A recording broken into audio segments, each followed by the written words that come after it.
আসসালামু আলাইকুম প্রিয় দর্শক। আশা করি যে যেখানে বসে দেখছেন ভালো আছেন, সুস্থ আছেন। আমি হাসিনা আক্তার টেবিল টকের পক্ষ থেকে সবাইকে স্বাগত জানাচ্ছি আমাদের এখনকার অনুষ্ঠান দেখার জন্য। প্রিয় দর্শক, গত ২-৩ দিন থেকে একটা আলোচনা হচ্ছে যে সেনাবাহিনী গোপন বৈঠক হচ্ছে এবং যেকোনো সময় সেনা শাসন জারি হতে পারে। এরকম কথা এবং দেশে কিছু একটা ঘটছে, এরকম অনেক গুজব আমরা সোশ্যাল মিডিয়াতে বিশেষ করে দেখেছি। মূলধারার মিডিয়াতে যদিও আমরা সেরকম কোনো তথ্য সেভাবে পাইনি এবং আমরা অনেক তথ্যই মানে মূলধারার মিডিয়াতে এখন পাই না। কিন্তু সোশ্যাল মিডিয়া জুড়েই আমরা বিভিন্ন তথ্যের আদান-প্রদান, বিশেষ করে WhatsApp গ্রুপ বলি বা বিভিন্নভাবে প্রচারণায় বিভিন্ন নিজেদের স্ট্যাটাসের মাধ্যমে আমরা বিভিন্ন প্রচারণা দেখতে পাচ্ছি। তাতে সবার মধ্যে একটা উদ্বেগ কাজ করছে বাংলাদেশে আসলে কি হতে যাচ্ছে, কি হচ্ছে এবং কি ধরনের বৈঠক হচ্ছে। আজকে রুহুল কবির রিজভীও বলেছেন যে ১৫০ জন পুলিশের মধ্যে পুলিশকে নিয়ে বৈঠক হয়েছে, গোপন বৈঠক হয়েছে। সেখানে কি আলোচনা হয়েছে আমরা জানি না। তো আমরা যদিও আজকে স্বরাষ্ট্র সচিব উনি নিজেই বলেছেন যে এগুলো গুজব। বিশেষ করে জরুরি অবস্থা জারির বিষয়টি যেটা ছিল যে গতকালকে রাতেই জরুরি অবস্থা বিরাজ করার কথা ছিল, জরুরি অবস্থা জারি করার কথা ছিল সেটা আসসালামু আলাইকুম প্রিয় দর্শক, স্ক্রিনে থাকা ভিডিওটা ইতিমধ্যে আপনারা দেখতে পেয়েছেন। প্রিয় দর্শক, আজকের ভিডিওটা খুবই গুরুত্বপূর্ণ, খুবই ইম্পর্টেন্ট একটা ভিডিও। প্রিয় দর্শক, ক্যান্টনমেন্টের গোপন বৈঠক এই নিয়ে বিশেষ আলোচনা লাইভ, আমরা সেই লাইভটি সরাসরি গিয়ে দেখে আসি। আসসালামু আলাইকুম প্রিয় দর্শক। আশা করি যে যেখানে বসে দেখছেন ভালো আছেন, সুস্থ আছেন। আমি হাসিনা আক্তার টেবিল টকের পক্ষ থেকে সবাইকে স্বাগত জানাচ্ছি আমাদের এখনকার অনুষ্ঠান দেখার জন্য। প্রিয় দর্শক, গত ২-৩ দিন থেকে একটা আলোচনা হচ্ছে যে সেনাবাহিনী গোপন বৈঠক হচ্ছে এবং যেকোনো সময় সেনা শাসন জারি হতে পারে।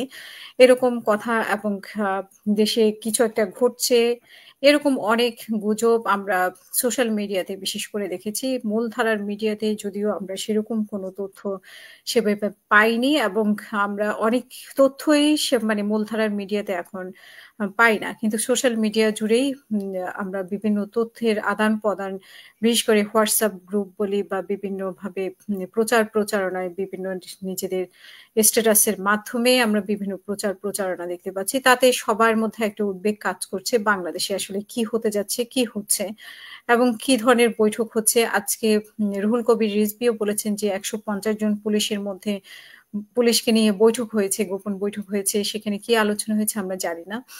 তো আমরা যদিও আজকে স্বরাষ্ট্র সচিব উনি নিজেই বলেছেন যে এগুলো গুজব। বিশেষ করে জরুরি অবস্থা জারির বিষয়টি যেটা ছিল যে গতকালকে রাতেই জরুরি অবস্থা বিরাজ করার কথা ছিল, জরুরি অবস্থা জারি করার কথা ছিল সেটা সম্পূর্ণভাবে গুজব ছিল এবং এইসব গুজব তৈরি করে আসলে সেনাবাহিনীকে জনগণের মুখোমুখি করা হচ্ছে কিনা সেই ব্যাপারে প্রত্যেকটা দল থেকে এক ধরনের বক্তব্য আসছে। সেনাবাহিনীকে জনগণের মুখোমুখি দাঁড় করানো যাবে না, সেনাবাহিনীর অবদানকে অস্বীকার করা যাবে না।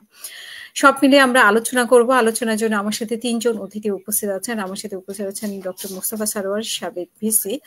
আপনাকে স্বাগত আমাদের আজকের অনুষ্ঠানে। অনেক ধন্যবাদ। সাবেক উপাচার্য আই থিংক, হ্যাঁ? ভাইস চ্যান্সেলর উপাচার্য।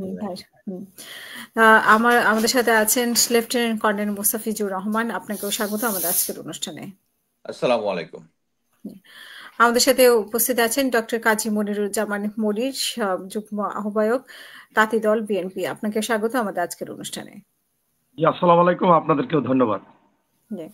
আমি কর্নেল মোস্তাফিজুর রহমান আপনাকে দিয়ে শুরু করতে চাই। যেহেতু আর্মিদের বিষয়, সেহেতু কেন এইসব গুজব উঠলো যে আসলে কোনো ক্যান্টনমেন্টের ভিতরে গোপন কোনো বৈঠক হয়েছে কিনা, আর সেই বৈঠকে কি ধরনের আলোচনা হয়েছে যদি হয়ে থাকে বৈঠক, আর জরুরি অবস্থা জারি, এই বিষয়টি কোথা থেকে আসলো? ধন্যবাদ। অ্যাকচুয়ালি আমিও আপনাদের মতো বিভিন্ন জায়গা থেকে শুনতেছিলাম এবং যেহেতু আমি একটু মাঝে মাঝে লাইভ করে কথাবার্তা বলি, এই জন্য অনেক ধরনের কর্নার থেকে আমাকে ইনফরমেশন, মিস ইনফরমেশন অনেক কিছু করা হয়। তো অ্যাকচুয়ালি এটা যে একটা সেনাবাহিনী ক্ষমতা নিবে বা জরুরি অবস্থা জারি করবে, এটা যে একটা গুজব, এটা আমি প্রথম থেকেই বুঝতে পেরেছিলাম। বাট অন গ্রাউন্ডে যেটা হয়েছে আমরা সবাই দেখেছি যে প্রথমে ২৫ ফেব্রুয়ারি যে রাওয়াতে খুব উত্তেজিতভাবে জেনারেল ওয়াকার একটা বিবৃতি দিয়েছিলেন। পরবর্তীতে আমরা দেখলাম হাসনাত এবং পরবর্তীতে সার্জিস ক্যান্টনমেন্টে একটা তাদের সাথে একটা মিটিং এর কথা বলেছিল। মোরলেস যেটা নেত্র নিউজ পরবর্তীতে বলেছে সেনাবাহিনীর রেফারেন্সে, বাট সবাই কনভিন্স যে ওরকম মিটিংটা হয়েছে এবং মিটিং এর মধ্যে সেনা প্রধান ইনক্লুসিভ ইলেকশনের মধ্যে আওয়ামী লীগকে আনার কথা বলেছে, হয়তোবা প্রেশার দিয়ে না, একটা আলোচনার মতো করেছে, এটা ফ্যাক্ট। এবং অ্যাট দ্য সেম টাইম আমরা আরেকটা চ্যানেলে দেখেছি যমুনা টিভিতে, সেটা হচ্ছে আহ, আসিফ আসিফ যে উপদেষ্টা আসিফ আছেন, উনি বলেছেন যে 5ই আগস্ট সেনাপ্রধান বলেছে যে জেনারেল ওয়াকারকে প্রধান উপদেষ্টা করা যাবে না, কারণ উনি তার এগেনস্টে, ডক্টর ইউনূস। হ্যাঁ ডক্টর ইউনূসকে প্রধান উপদেষ্টা করা যাবে না কারণ উনি কনভিক্টেড বাই কোর্ট, যেটা আর কি এটা প্রকাশ পেয়েছে যে উনার অ্যাকচুয়ালি প্রধান উপদেষ্টার প্রতি ফুল রেসপেক্টটা নেই। বাট আমি বলবো যে হাসনাত এবং সার্জিস, তাদেরকে আমি সেলুট জানাই অ্যাকচুয়ালি এই জিনিসটা সামনে আনার জন্য। এবং সামনে আনার জন্য যেটা হয়েছে, যে গুজবটা উঠেছিল যে সেনাপ্রধান জেনারেলরা মিটিং করতেছে, এটা সত্য যে জেনারেলদের সাথে এর আগের দিন একটা মিটিং হয়েছে, কিছু জেনারেল ফিজিক্যালি এবং কিছু জেনারেল ভিডিও কলের মাধ্যমে যুক্ত হয়েছেন। এবং পরবর্তীতে ওইটার কনটেক্সট অনুযায়ী, ওখানে তো কি হয়েছে আমরা জানি না, বাট কনটেক্সট অনুযায়ী আহ, আজকে মানে বাংলাদেশ সকাল 10টার দিকে যে একটা অফিসার্স অ্যাড্রেস হয়েছে, ওখানে উনি যে বক্তব্যটা দিয়েছেন এটার মধ্যে সবচেয়ে ইম্পর্টেন্ট জিনিস আমি যেটা অ্যানালাইজ করে দেখলাম সেটা হচ্ছে body language. He was very হাম্বল। মানে আগের যে তার ভিতরে উত্তপ্ত একটা ভাব ছিল, এটা এখানে দেখা যায় না। উনি খুব হাম্বলি উনি বলেছেন যে প্রথমেই, এবং প্রফেসর ইউনূসকে খুব রেসপেক্টফুলি তার কথা স্মরণ করেছেন। এবং মেইন যে জিনিসগুলো বলেছেন সেটা হচ্ছে প্রথমে সবাইকে ধন্যবাদ জানিয়েছেন। সেনাবাহিনী যে এতদিন ধরে আছে ওখানে, তারা অনেক সময় পেট্রোলিং এর জন্য ঠিক মতো ইফতার করতে পারতেছে না, এগুলো অ্যাকচুয়ালি রুটিন অপারেশনাল এবং প্রশাসনিক অনেক কিছু উনি বলেছেন, যেটা আমরা আমাদের সৈনিকদেরকে যখন কাজে অপারেশনে থাকি তারা মোটিভেট করার জন্য আমরা সবসময় ইয়া থাকি। যেখানে গ্রাউন্ডে অফিসার যারা আছে, কমান্ড সিও যারা আছেন বা কোম্পানি কমান্ডার আছেন, তারা তো এটা ডেইলি বেসিসে করেন, ডেইলি 2-3 বার করেন, যেটা সেনাপ্রধান হয়তো বা মানে 15 দিনে বা 20 দিনে একবার বা 1 মাসে একবার করতে পারেন। সেই জিনিসটাই উনি করেছেন। এর পাশে সবচেয়ে ইম্পর্টেন্ট যে জিনিসটা উনি বলেছেন আমার কাছে যেটা মনে হয়েছে সেটা হচ্ছে, উনি বলেছেন ওনার কাছে ক্রেডিবল ইনফরমেশন আছে, ইন্টেলিজেন্স আছে যে আগামী 1 মাসের মধ্যে বাংলাদেশে কোনো টেরোরিস্ট অ্যাক্টিভিটি, সন্ত্রাসী কার্যক্রম হতে পারে। আপনি যদি মনে করে থাকেন, 3-4 দিন আগে আমার যদ্দূর মনে পড়ে যে তৃতীয় মাত্রার জিল্লুর রহমান একটা লাইভ করেছিলেন, ওই লাইভে বলেছিলেন যে বাংলাদেশের সামনে একটা আহ, এরকম সন্ত্রাসী হামলা হওয়ার সম্ভাবনা আছে। এটা ধরে নেওয়াই যায় সেই একই গোয়েন্দা সংস্থায় জিল্লুর রহমান এই কাগজটা পেয়েছেন, এবং ওইটাই সেনাপ্রধান ওই জিনিসটা বলতেছেন। সো আমরা এখন এই জিনিসটা আমি একটু সিরিয়াসলি নিতে চাই। এবং উনি আরেকটা জিনিস বলেছেন যে যখন এই কার্যক্রমটা যদি হয়, এটার জন্য আমাদেরকে ভিজিলেন্ট থাকতে হবে সেনাবাহিনীকে, এবং যদি হয় তখন আমাদেরকে আমাদের রোলটা প্লে করতে হবে। আশা করি সেনাপ্রধান ওই রোলটা অবশ্যই পজিটিভ হবে। বাট এইখানে আমরা সবাই জানি যে এতদিনের যে আমরা বাংলাদেশে এই গত 7 মাসে আমরা যেগুলো দেখছি, যেগুলো নাশকতামূলক কার্যক্রম যেগুলো হয়েছে, ইসকন যে কাজগুলো করেছে, চিটাগাঙে যে একজন লয়ারকে যে হত্যা করা হয়েছে, আনসারদের যে একটা ইয়া হয়েছে, বিভিন্ন সরকারি সংস্থা যে সমস্ত আহ, যে সমস্ত আহ, দাবি দাওয়া ছিল, এই সব কিছুতে দেখা গেছে ওই পিছনে একটা আওয়ামী লীগের হাত আছে অথবা ভারতের একটা লিঙ্ক আছে। এটা আমরা সবাই কনভিন্স, এবং গোয়েন্দা সংস্থাও কনভিন্স। এবং এটা প্রফেসর ইউনূস এটা গণমাধ্যমে বলেছেন এবং বিদেশি গণমাধ্যমে বলেছেন যে এই দেশকে একটা অস্থির করার চেষ্টা করা হচ্ছে। সো একই গোয়েন্দা তথ্য একইভাবে ভবিষ্যতে করতে পারে বলে আমরা বিশ্বাস করি, এবং সেনাপ্রধান ওরা বিশ্বাস করে। So এই জিনিসটাই বলেছে। এবং আমি মনে করি যে আহ, এতে আমাদের ভয় পাওয়ার কিছু নাই। অলরেডি যেটা হয়, আমরা আমাদের যে আমরা গত 6-7 মাসে অলরেডি ভারতীয় গণমাধ্যমকে আমরা দেখেছি, তারা কন্টিনিউয়াস বাংলাদেশ সম্বন্ধে বিষোদগার এবং ভুল তথ্য কন্টিনিউয়াস ছড়িয়ে গেছে। এবং অ্যাকচুয়ালি জয়শঙ্কর কিছুদিন আগে বলেছেন যে তারা এখানে তাদের যে পলিসিগুলো ফেল হয়েছে, প্রকারান্তরে ওটা স্বীকার করেছেন। তো আমি মনে করি যে যদি এত কিছুর পরেও ভারত যদি বুঝে থাকে যে তাদের এই অ্যাপ্রোচটা ভুল, এবং এই অ্যাপ্রোচের জন্যই ভারতের সাথে এখন তাদের যতগুলো নেইবার আছে কারোর সাথেই ভালো সম্পর্ক নাই। একমাত্র লাস্ট ছিল শেখ হাসিনার নেতৃত্বে বাংলাদেশের সাথে, আওয়ামী লীগের সাথে, নট বাংলাদেশের জনগণের সাথে তারা কিছু ছিল না। সো আমি মনে করি যে এই পরিস্থিতিতে এই গোয়েন্দা যে ইনফরমেশনটা দিয়েছে, এইটা ইনশাল্লাহ মানে তারা যারা এটা প্ল্যান করতেছে তারা বুঝতে পারবে যে এখন it is not the right time, এবং প্রফেসর ইউনূস সরকারকে তারা কোনোভাবেই হেলাতে পারবে না। আরেকটা ছিল যে যেহেতু আমরা সবাই জানি 26 তারিখে প্রফেসর ইউনূস চায়নাতে যাবেন এবং চায়না তাদের আমাদের সাথে অনেক ডিফেন্স এবং অন্যান্য বাণিজ্যিক ডিল হতে পারে, যেটার মধ্যে ভারত এফেক্টেড হতে পারে। এবং ভারত সর্বতভাবে চেষ্টা করেছে যে এই প্রফেসর ইউনূসের এই ভিজিটটা যেন ক্যান্সেল করা যায়। বাট এখন হুম। পর্যন্ত আমি যেটুকু মনে করি যে এইটা এটা মানে ক্যান্সেল করা সম্ভব হবে না। এবং বর্তমান পরিস্থিতিতে সেনাবাহিনী, গোয়েন্দা সংস্থা সবাই একটা রাইট ফর্মে চলে এসছে। বিভিন্ন ঘাত প্রতিঘাত আমাদের সেনাবাহিনীর এগেনস্টে অনেক কমপ্লেন আছে। কমপ্লেনটা শুধু পুরা সেনাবাহিনীর ভিতরে না, এটা হচ্ছে সেনাবাহিনীর কতিপয় অফিসারদের ভিতরে যারা অলরেডি গুম খুনের সাথে জড়িত। এবং আমি আগেও বলেছি যে এই যারা শেখ হাসিনার চামচা যারা ছিল, যারা এই গুম খুন করে সরকারকে এতদিন রেখেছে, তাদের স্ট্রেংথেই অ্যাকচুয়ালি সিভিল প্রশাসন থেকে শুরু করে আইন শৃঙ্খলা বাহিনী এবং আওয়ামী লীগের পান্ডা যারা দেশে বিদেশে আছে, তারা একটা হোপ, একটা ভুয়া একটা হোপ জারি রেখেছে, জারি করে রেখে বিভিন্ন এনার্কি সিচুয়েশন তৈরি করার চেষ্টা করছে। বাট এখন এটা মিথ্যা প্রমাণিত হয়েছে এবং আমি মনে করি যে তাদের মনোবল একদম শূন্যের কোঠায় চলে গেছে এখন। আমি মনে করি না এই ধরনের কোনো ইয়া হবে। ইভেন আমাকে বিভিন্ন ইয়া থেকে যখন ভুল তথ্য দেয়, আমাকে অনেক উল্টাপাল্টা তথ্য দিচ্ছিল যে প্রফেসর ইউনূস নাকি চায়না থেকে সরাসরি ইউরোপে কোথাও চলে যাবে। আমি জাস্ট বলছি যে দিস ইজ বুলশিট। এবং অ্যাকচুয়ালি তারা চেষ্টা করে যে যারা একটু কথাবার্তা বলে তাদের মধ্যে দিয়ে এটা বলার জন্য। সো এখন আমি মনে করি যে প্রফেসর ইউনূস সরকারের বিরুদ্ধে যে সমস্ত ষড়যন্ত্র আছে, বাংলাদেশের বিরুদ্ধে ষড়যন্ত্র আছে, তা এখন সাবসাইড হয়ে গেছে। আমি আশা করতেছি যে জেনারেল ওয়াকার এবং গোয়েন্দা সংস্থা থেকে শুরু করে সবাই একটা সিস্টেমের মধ্যে চলে আসছে। হ্যাঁ, আমাদের ভয় পাওয়ার কারণ ছিল। তাহলে ভয় পাওয়ার গতকালকে এই ধরনের আওয়াজ উঠলো কেন? এবং সেনাবাহিনীর মধ্যে একটা বৈঠক হয়েছে বা হবে এরকম আমরা আগেও অনুমান করেছি, বা বৈঠক হয়েছে, এরকম কি কোনো তথ্য আপনার কাছে আছে কিনা?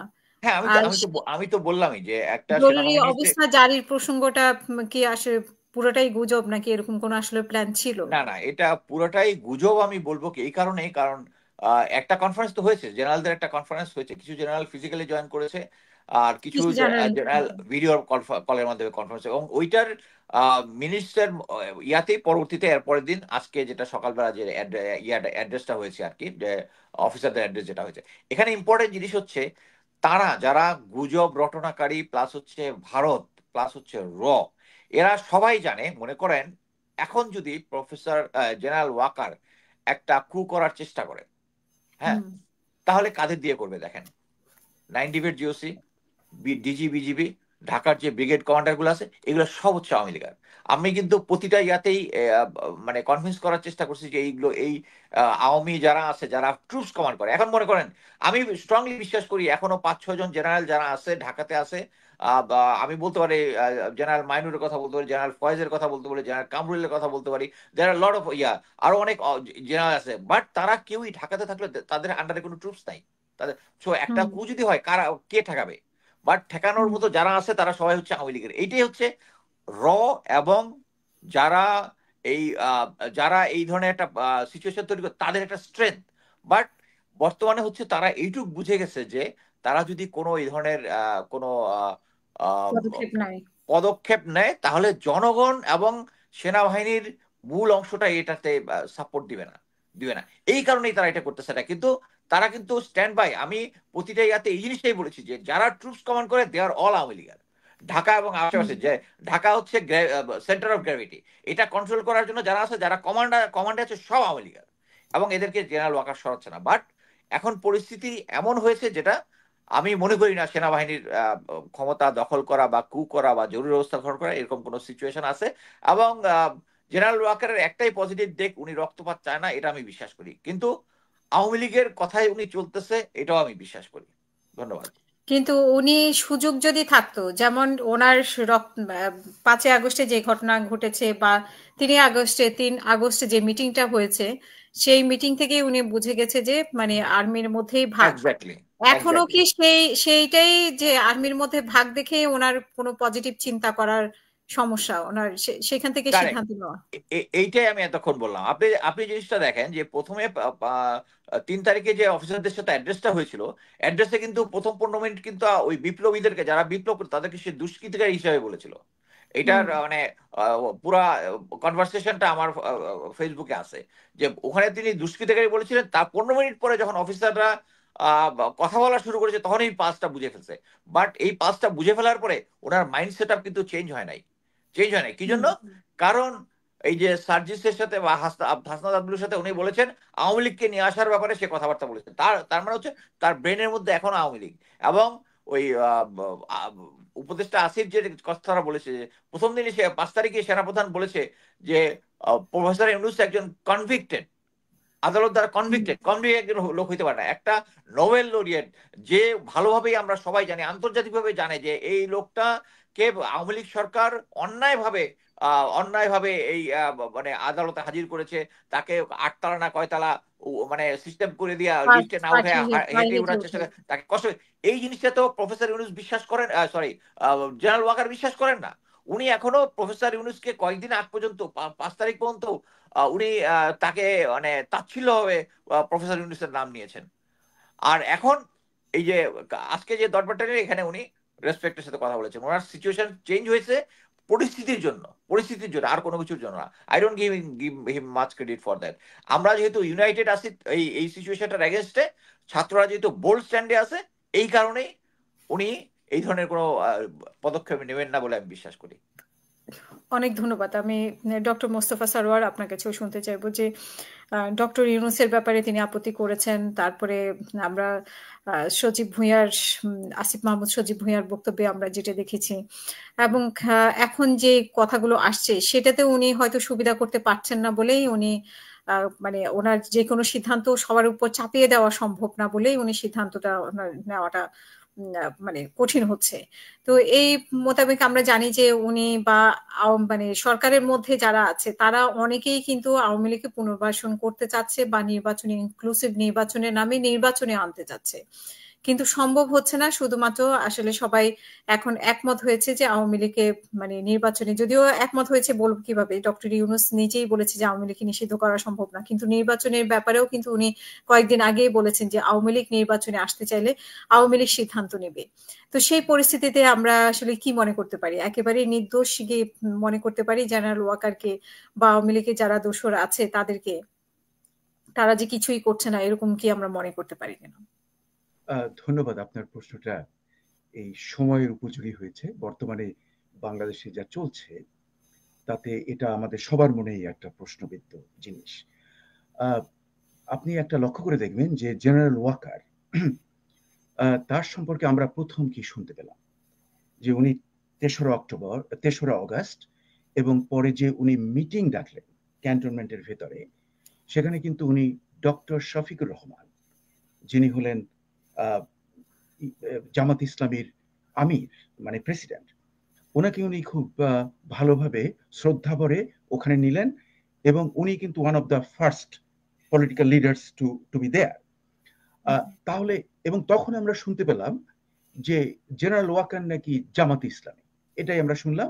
আওয়ামী লীগ তাকে দারুণ অপবাদ দিল এবং সবাই ভাবলো যে সে একজন জামাতের লোক। তা না হলে তখনও কিন্তু জামাত ইসলাম আইনত, বাংলাদেশের আইনত নিষিদ্ধ, কিন্তু সেই নিষিদ্ধ দলের লোকরে উনি ডাকলেন গভর্নমেন্ট ফর্ম করার জন্য।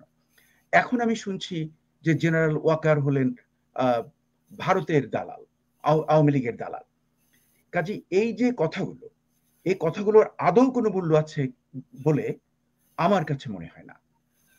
উনি হি শোড হিজ প্রফেশনালিজম, এবং উনি যে একটা বিরাট রক্তগঙ্গাকে প্রতিহত করেছেন ওই মানে অগস্টের ওই প্রথম দিকে, 4-5 তারিখের দিকে, এবং উনি মানে জনগণের প্রতি উনি গুলি ছোড়েননি।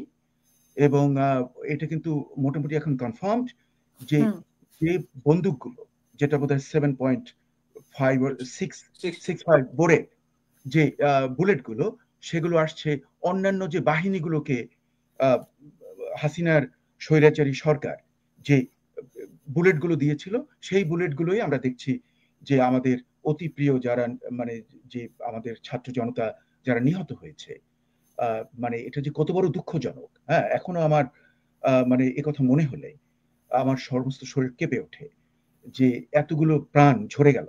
যাই হোক, আমি ব্যাক টু দি আর্মি। কাজে আর্মিকে যদি আমি দেখতে যাই, তাহলে এই সমস্ত গুজব যে সে কখনো মানে একটা লোক তো জামাত ইসলামীর দালাল, আবার আওয়ামী লীগের দালাল, আওয়ামী লীগের অথবা ভারতের দালাল, এগুলো তো একদম অ্যাবসলিউটলি ফালতু কথা। হ্যাঁ, একটা ব্যাপার আছে যে উনি, যেটা আমরা নিউজে দেখেছি, অথেন্টিক নিউজে আমরা যেটা দেখেছি যে ভারতের যে প্রধান সেনাপতি তার সঙ্গে জেনারেল ওয়াকারের আলোচনা হয়। এটা কি একটা অন্যায়? এটা আমরা এখন একটু খুঁজে দেখি, চিন্তা করে দেখুন যে যুক্তরাষ্ট্রের যে কমান্ডার, মানে মানে জয়েন্ট চিফের যে চেয়ারম্যান, তার সবচেয়ে বড় শত্রুকে হলো চায়না, চীনের সেনাবাহিনীর যে প্রধান, এদের মধ্যে কি আলাপ হয়?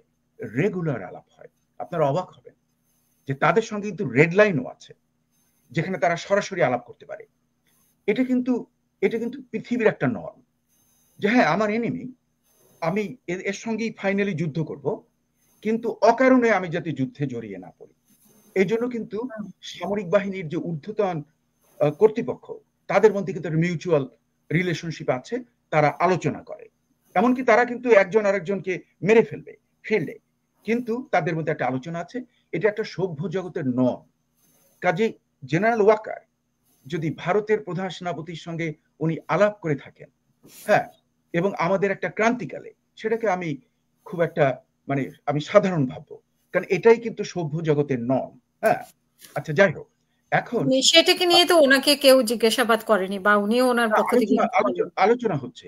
এটাকে একটা প্রমাণ দেয় যে সে ভারতের দালাল। হ্যাঁ, ভারতের দালাল। তারপরে এই যে যখন হাসনাত স্পষ্ট করে যে ভারতের পরামর্শে উনি আওয়ামী লীগকে পুনর্বাসন করার চেষ্টা, তখন মানুষের ওইটাও মনে পড়লো। আবার উনি কয়েকদিন 25শে ফেব্রুয়ারি যে বক্তব্য দিয়েছে, সেটাও সামনে চলে আসলো। সব মিলিয়ে ওনার ব্যাপারে একটা ক্যালকুলেশন করার চেষ্টা করেছে। না, হ্যাঁ, সেটা আমি বুঝতে পেরেছি যে এটা একটা ইন্টারপ্রিটেশন। হ্যাঁ, ওই যে মানে আপনারা যদি দেখেন যে কুরাসাওয়ার একটা আছে, ছবি আছে, এবং ওটা জাপানের একজন খুব নামকরা লেখকের ইসে, যেটা রসমন, ও দেখবেন রসমন সিনড্রোম। হ্যাঁ, যে যে এক জিনিস ঘটে কিন্তু তার 7, 8, 10, 20টা ইন্টারপ্রিটেশন।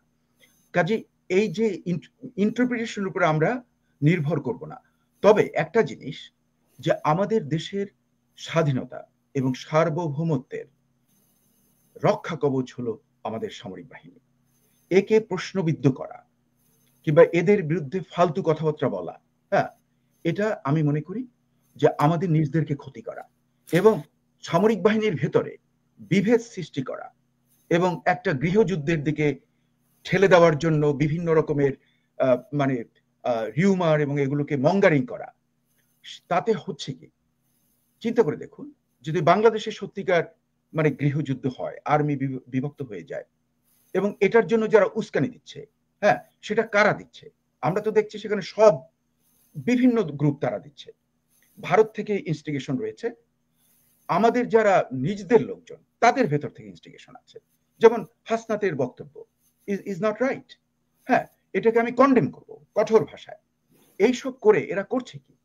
যদি বাই চান্স, বাট হাসনাত 2 দিন আগে যেটা বলেছে, আজকে আবার সে বলছে যে তার কোন একটা বক্তব্যে বলেছে যে সেনাবাহিনীকে কোনোভাবেই ছোট করা যাবে না জনগণের মুখোমুখি। সে অন্যান্য দলের মতো, দল যারা বলছে তাদের মতোই আজকে আবার সে বক্তব্য রাখছে। এটাকে আমি সাধুবাদ দিচ্ছি। আমার জন্য মনে হচ্ছে যে কিন্তু আলোচনাটা তো হয়েছে, মানে সাজিদের কথা অনুযায়ী আলোচনাটা তো হয়েছে, আলোচনা উঠেছে। হ্যাঁ, না, বুঝতে পেরেছি। তবু যে তার সুবুদ্ধির উদয় হয়েছে, সেটাকে তো আমি সাধুবাদ দেব। কিন্তু এই জিনিসগুলো করা, এতে যদি আমাদের দেশ সিরিয়ার মতো অবস্থাটা হয়ে যায়, আপনি চিন্তা করে দেখেন, তাতে এই যে বাংলাদেশের 18 কোটি লোকের দুর্দশা, মানে জঘন্য পরিস্থিতি, এটা কারো মঙ্গল এনে দেবে? এই জন্য আমাদের দেশে দরকার এই ক্রান্তিকালে একটা ট্রানজিশন, যে ট্রানজিশন হবে একটা নির্বাচন, যে নির্বাচন হবে ন্যায্য একটা নির্বাচন, এবং যেটা আর্মির প্রধান বলেছেন এবং ডক্টর মোহাম্মদ ইউনূস একই কথা বলেছেন যে ওনারা ডিসেম্বরে নির্বাচন দেবেন। এবং আমি বিশেষ করে ডক্টর ইউনূসের একটা স্টেটমেন্ট, ওখানে সহযোগী স্টেটমেন্টে, যেখানে উনি বলেছেন যে নির্বাচন হবে, এতে অন্য কোনো কিছু মানে nothing will be able to interfere into that. কাজে এই জিনিসটা যে বর্তমানে হয় কি, একটা দেশে ক্রান্তিকালে বিভিন্ন আলাপ আলোচনা হয়, বিভিন্ন মতদ্বৈততা হয়, বিভিন্ন মত থাকে, কিন্তু তা নিয়ে তো ঝগড়া বিবাদ না করে সবাই বসে শান্তিপ্রিয়ভাবে যদি একটা সলিউশন করা যায়, তাহলে সেটাই হয় সবার জন্য মঙ্গল। এবং আমার যেন মনে হচ্ছে যে বর্তমানে আমি যে ডিরেকশনটা দেখছি সেই ডিরেকশনেই যাচ্ছে। আশা করব যে ডিসেম্বরে নির্বাচনটা হয়ে যাবে।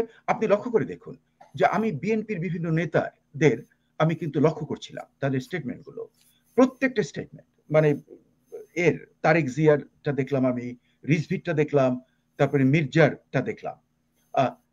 তাদের এই স্টেটমেন্টগুলো আমি দেখলাম যে দারুণ ম্যাচিওর, এবং একটা দেশকে শাসন করার জন্য যে ম্যাচিউরিটি দরকার, হ্যাঁ, যে কারণ যারা শাসন করবে, যাদের সম্ভাবনা রয়েছে, তাদের সব জিনিস চিন্তা করতে হবে যে আমার তো দেশটাকে মঙ্গলের দিকে নিতে হবে।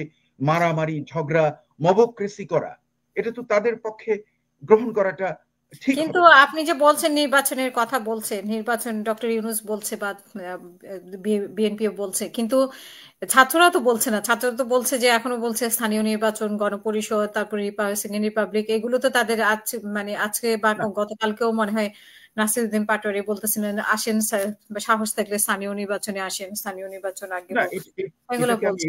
তো না এগুলো কি একেবারেই গুরুত্ব পাবে না? না না, এটা ওরা যেটা বলছে এটা ওদের ধারণা। হ্যাঁ, দেয়ার আইডিওলজি, দেয়ার আউটলুক। শেষ করবেন। আমি তো কোনো অন্যায় দেখছি না এতে। মানে ওদের যে ওরা যেটা চাচ্ছে সেটা তো ওরা বলবে, ফ্রিডম অফ এক্সপ্রেশন, এবং তারা যেটা চাচ্ছে। আবার অন্যরা অন্য জিনিস চাচ্ছে। এর সলিউশনটা কোথায়? এর সলিউশনটা তো আলটিমেটলি জনগণের কাছে। জনগণ নির্বাচনের মাধ্যমে এটা এটা এটা সিদ্ধান্ত নেবে। কাজেই সেই দিক থেকে আমার যেন মনে হচ্ছে ডক্টর ইউনূসের যে বর্তমানের যে তার স্ট্যান্ড, সেটাকে সাধুবাদ দিতে হবে। কারণ উনি বলে দিয়েছেন যে যে কোনো জিনিসই থাক না কেন সেটা নির্বাচনকে ব্যাহত করতে পারবে না। নির্বাচনটা হবে, এবং সেই নির্বাচন হবে আমাদের পার্লামেন্টের নির্বাচন, এবং যেটা সবাই চাচ্ছে। এবং উনি আরেকটা জিনিস ক্লিয়ার করেছেন ডক্টর ইউনূস, উনি বলছেন common denominator, list common denominator. What is that? যে সব দলগুলোর সম্মিলিতভাবে যে পয়েন্টে তারা রাজি হবে সবাই, ওইটাকে উনি ইমপ্লিমেন্ট করবেন। তার মানে যদি ধরেন যে গণপরিষদের নির্বাচন, হ্যাঁ, এটা যদি বিএনপি বলে যে আমি এটা চাই না, তাহলে তো এটা তো অ্যাকসেপ্টেড হবে না। কারণ উনি তো ক্লিয়ার বলে দিয়েছেন যে সবাইকে ঐক্যবদ্ধ হয়ে একটা সিদ্ধান্তে আসতে হবে। সেই কমন লিস্ট কমন ডিনোমিনেটরকে উনি গ্রহণ করবেন। কাজে আমি আমার যেন, আমি ডক্টর ইউনূসকে আমি যতটা জানি, হ্যাঁ, আমি কিন্তু ওনাকে মানে দারুণ শ্রদ্ধা করি, কিন্তু মাঝে মাঝে ওনার বিরুদ্ধে আমি কথা বলেছি। কিন্তু ওভারঅল উনি কিন্তু হ্যাঁ ভেরি ইন্টেলিজেন্ট ম্যান। এবং আমি মনে করি যে ওনার যে মর্যাদা, তার কাছে কিন্তু এই যে প্রধান উপদেষ্টা চুপ্পুর অ্যাডভাইসার, এটা ওকে, কিন্তু ওনার এর চেয়ে মর্যাদা অনেক বেশি, এবং উনি ওটা জানেন। এবং সেই জন্যই আমার যেন মনে হচ্ছে যে ডিসেম্বরের ভেতরে নির্বাচন হয়ে যাবে, এবং আমাদের সব এবং ছাত্ররা যদি তাদের যে সলিউশনস গুলো তারা চাচ্ছে সেটা যদি তার জনগণের সামনে যেতে পারে, জনগণ যদি তাদেরকে পছন্দ করে, তাহলে তাদেরকেই ভোট দেবে এবং তারাই সেটাকে ইমপ্লিমেন্ট করতে পারবে। আবার বিএনপি যেটা চায় সেটা যদি জনগণ গ্রহণ করে, অথবা জামাত যেটা চাবে সেটা যদি জনগণ গ্রহণ করে, তাহলে তো সেটাই হবে। যদি চরমোনাই যদি চায়, সেটা যদি সবাই গ্রহণ করে, মানে ভোটে উনি যদি জিতে যান, তো সেটাই তো ইমপ্লিমেন্ট করে। এটাই তো হলো গণতন্ত্রের সৌন্দর্য। একটা ট্রানজিশন টাইমে এটাই হবে আমাদের সলিউশন। তবে সামরিক বাহিনীকে যেন প্রশ্নবিদ্ধ করা না হয় ভবিষ্যতে, এবং এদেরকে যেন উস্কানি না দেওয়া হয় বিদেশ থেকে অথবা ভেতর থেকে, সে ব্যাপারে আমাদের সাবধান থাকতে হবে। কারণ এই সামরিক বাহিনী সেই স্বাধীনতা যুদ্ধের সামরিক বাহিনী। শুধু তাই নয়, এই যে আমরা জুলাইয়ের অভ্যুত্থানে দেখলাম, তাদের সমর্থন ছাড়া এটা কিছুতেই সাকসেসফুল হতো না, অনেক রক্তগঙ্গ হয়ে যেত। আমরা এরকম অনেক জিনিস দেখেছি, পৃথিবীর বিভিন্ন জায়গায় দেখেছি যে এক একটা আন্দোলন ভেস্তে যায়। হ্যাঁ, কিন্তু এখানে যেটার ফাইনাল ট্রাম্প কার্ড যেটা ছিল সামরিক বাহিনী, আমি তাদের প্রতি আমার শ্রদ্ধা, এবং আমার মনে হয়, আমি আশাবাদী আমাদের ব্যাপারটা ভালো হবে। এবং ছাত্ররা যারা যে এনসিপি দলটা করেছে, তারা যাতে কিংস পার্টি হিসেবে তাদেরকে প্রতিষ্ঠিত না করে, এই জন্য আমার মানে রইল সাজেশন। অসংখ্য ধন্যবাদ। শুনবো আপনাকে আবারও। জি, আমি ডক্টর কাজী মনিরুজ্জামান মনির। আপনারাও নিশ্চয়ই অনেক শুনেছেন যে অনেক ধরনের গুজব, উনি নাই। আমার কি হলো আ- বুঝলাম না ওনার। আসবে হয়তো হ্যাঁ, কোনো। আসলে হয়তো কোনো কারণে ওনার ইয়ে হয়ে গেছে। না, আমি কন্টিনিউ করছি যে জি। আমরা যেটা দেখব যে নতুন যে ছাত্র দলটা আছে তারা যত নিয়োগ বাণিজ্যতে না যায়, তাদের নামে যে বদনামগুলো হচ্ছে, হ্যাঁ, সেগুলোর তো অনেক সময়, আবার আমি বলছি যে এটা রিউমার হতে পারে, এটা সত্য হতে পারে, এটা আধা সত্য হতে পারে, ওয়াইড স্পেকট্রাম। কিন্তু এই ধরনের ব্যাপারে তারা যাতে জড়িয়ে না পড়ে, আহ, যদি জড়িয়ে না কিন্তু পড়ে। আপনার কি মনে হয় পুরোটাই এটা মানে গুজব হতে পারে, বা ওদের ব্যাপারে বানায় কথা বলছে? তাহলে ওদের টাকার উৎস কি? আজকেই তো আমরা সার্জিস আলমকে দেখলাম বিশাল বহর নিয়ে গেল। তারপরে মনে হয় গতকাল বা পরশু নাসির পাটোয়ারি হাতিয়া গেল, তখনও বিশাল বহর, যদিও ইয়ের সার্জিসের মতো না। আমি শুনবো আপনার কাছে। আমি ডক্টর কাজী মনিরুজ্জামান মনির।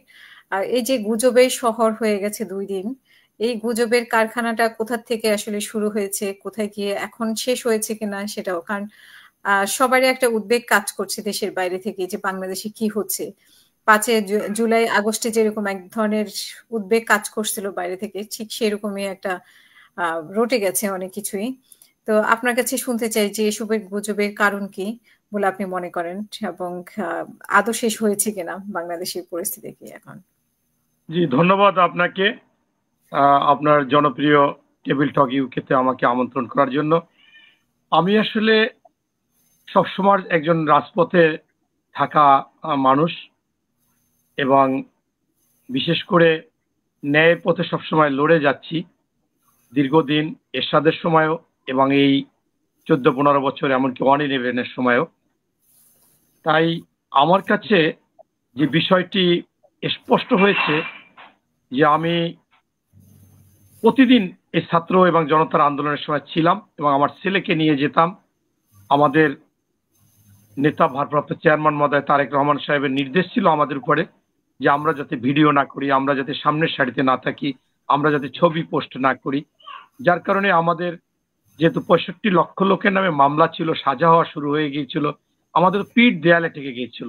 আমাদের শুধু সন্তান স্ত্রীদের না, আমরা পারলে আরো লোকজনদেরকে নামিয়ে এই আন্দোলনে শরিক হয়েছি এবং ছিলাম। তাই আমার কাছে অনেক কথা আমাদের সাবেক ভিসি প্রফেসর মোস্তফা সরোয়ার, হুম। ওনার সাথে অনেক কথা মিলবে, অনেক কথা মিলবে না। আবার লেফটেন্যান্ট কর্নেল মোস্তাফিজ সাহেবের সাথে অনেক কথা মিলবে, অনেক কথা মিলবে না। সেটা হচ্ছে যে আমি এই ক্ষেত্রে একেবারে সেলুট জানাই এই সেনাবাহিনী প্রধান সহ সেনাবাহিনীর সকলকে। আমি দেখেছি, আমি 4ঠা আগস্ট দেখেছি, তারা যদি চাইতো এই বাংলাদেশকে একেবারে রণক্ষেত্র করে একেবারে অনেক প্রাণহানি হতো, যেটা আগে যারা করিয়েছে। হয়তোবা আপনি প্রশ্ন করতে পারেন যে সেনাবাহিনীও তো আগে নেমেছিল, তারা আসলে খুবই কম এই কাজগুলো বা হত্যাগুলো ঘটিয়েছে যেটা পুলিশ ঘটিয়েছে, র্যাব বা অন্যরা ঘটিয়েছে। তাই আমি 4ঠা আগস্ট শাহবাগের মোড়ে একটি বক্তৃতা দিয়েছিলাম। সেই বক্তৃতাটা ছিল যে শেখ হাসিনা, আপনি সংলাপের জন্য আপনার গণভবনের দরজা খোলা ছাত্রদের জন্য বলেছেন, আপনার জন্য দরজা খোলা কবরে। আপনার পতন হবে, এবং পতন আজকে রাত্রের মধ্যে হবে, এবং আপনার পতন হওয়ার পর এই দেশে আপনার ফাঁসি হবে, আপনার মৃত্যু হবে, আপনারও কবর হবে, কবরের সাথে কবরের দরজা খোলা থাকবে, আবু সাইদ মুগ্ধদের সাথে আপনার সংলাপ হবে। এই বক্তব্যটা আমার প্রায় 1 কোটি লোক দেখেছিল 4ঠা আগস্ট এই শাহবাগে। তা আমি সেই আন্দোলন সংগ্রামে যে ছিলাম, এই জন্য আজকে আমি সত্যিকার অর্থে আমার কাছে কষ্ট হয় যে বাংলাদেশের সার্বভৌমত্ব রক্ষাকারী, আপদকালীন বিপদকালীন একটা মানুষের ভরসার স্থল হচ্ছে সেনাবাহিনী। তাদেরকে যারা বিতর্কিত করে, এটা আমি কোনোভাবে মেনে নিতে পারি না, কারণ আমরা একটা স্বাধীন কিন্তু বাংলাদেশ। সেনাবাহিনী যখন আলোচনা করবে তখন সেটা কিভাবে আপনি মেনে নেবেন? উনি তো ওনার ইচ্ছেটা প্রকাশ করেছেন। আমি বলতেছি, এই সেনাপ্রধানের আমি 2-1টা কথা ছাড়া ওনার আমি কথায় তেমন ত্রুটি পাইনি। একটা কথা হচ্ছে যে উনি একদিন বক্তব্যতে বলেছিল, full stop, enough is enough. এই কথাটা যেমন আমার কাছে গ্রহণযোগ্য হয়নি। পরবর্তীতে যে এই ভারতের সাথে বেশি শোনা যায় যে মাখামাখি সেনাপ্রধানের, এটাও আমার কাছে একেবারে বেশি গ্রহণযোগ্য হয় না। তারপরেও বিভিন্ন কৌশল বিভিন্ন জনের কাছে থাকবে। কিন্তু আমার ওই গ্রামের একটা কথা প্রবাদ আছে যে কোনো মানুষ বিপদে পড়লে একজন ভরসাশীল লোকের কাছে গেলে ওই লোকটা আবার বলে তোমার এই সমস্যা, এখন আর কোনো সমস্যা নাই, তুমি নাকে সরিষার তেল দিয়ে ঘুমাও, আর কোনো চিন্তা নেই। আমার কাছে এই সেনাবাহিনী বাংলাদেশে জরুরি অবস্থান করবে, কু করবে, ক্ষমতা নিবে, এটা আমার কাছে মনে হয় যে আমি নাকে সরিষার তেল দিয়ে ঘুমাইতে পারি, এই ধরনের কোনো কিছু হবে না, এটা আমার কাছে মনে হয়। অন্যদের কাছে কেন এত আলোচনা, মানে একটা স্ট্যাটাসের কারণে এত কিছু কেন? আচ্ছা, এখন আসেন আপনার হচ্ছে যে আরেকটা ব্যাপার, এখন ওই ছাড়ের বিপক্ষে যাবে যে আমি এই অন্তর্বর্তীকালীন সরকার হওয়ার পরপরই আমি বারবার বলে আসছিলাম যে বয়োবৃদ্ধ, এনজিওবিদ, শিশু কিশোরদের একটা মিলন মেলা হচ্ছে এই অন্তর্বর্তীকালীন সরকার। আপনি বিশ্বে একজন বরেণ্য ব্যক্তি হচ্ছে ডক্টর ইউনূস সাহেব, কেন বলবে যে আমি ছাত্রদেরকে দল করতে বলেছি, ওরা বলছে একটাও আসন পাবে না, আমি বলছি না তোমরা পাবা, হ্যাঁ, তাই তোমরাই ক্ষমতায় আসবে। কেন কেন আজকে মনে করেন আপনার এই সুপার ফাইভের একজন হান্নান মাসুদ ওই মানে হাজার হাজার লোক দিয়ে শোডাউন করবে তার এলাকায়, সেখানে প্লেকার্ড ফেস্টন থাকবে ডক্টর মোহাম্মদ ইউনূসের। কেন ডক্টর ইউনূস সাহেবের এই প্রেস সচিব বলবে যে নেক্সট প্রাইম মিনিস্টার, ইঙ্গিত দিয়ে নাহিদকে বলবে, কেন বলবে? কেন ডক্টর আসিফ নজরুল সাহেব আসিফ মাহমুদের বই উদ্বোধনের দিন বলবে যে তোমাদের আরো 5-10 বছর থাকতে হবে, কারণ এই দেশকে অন্যরকম আনতে? কেন? এই যে বিষয়গুলো, এই বিষয়গুলো কিন্তু জগা খিচুড়ি হয়েছে। আমি মনে করি যে এ পর্যন্ত আমাদের সেনাপ্রধান একেবারে স্থির আছে যে ডিসেম্বরে নির্বাচন, উনি প্রথম বক্তৃতায় বলেছিল যে ডিসেম্বরের মধ্যে নির্বাচন যতটুকু সংস্কার করে করা সম্ভব এবং ডিসেম্বরই করা উচিত হবে, আমি মনে করি ডিসেম্বরে নির্বাচন হবে, স্পষ্টভাবে বলেছিল। এর পরবর্তীতে আরো 2-3টা প্রোগ্রামে উনি বলেছে যে ডিসেম্বরে নির্বাচন হতেই পারে এখন এবং হওয়া উচিত। এখন মনে করেন এই নির্বাচনকে নিয়েই কিন্তু বিভিন্ন ধরনের এই আমার কাছে মনে হচ্ছে যে অস্থিরতা এবং এই বিভিন্ন রকমের সমস্যা।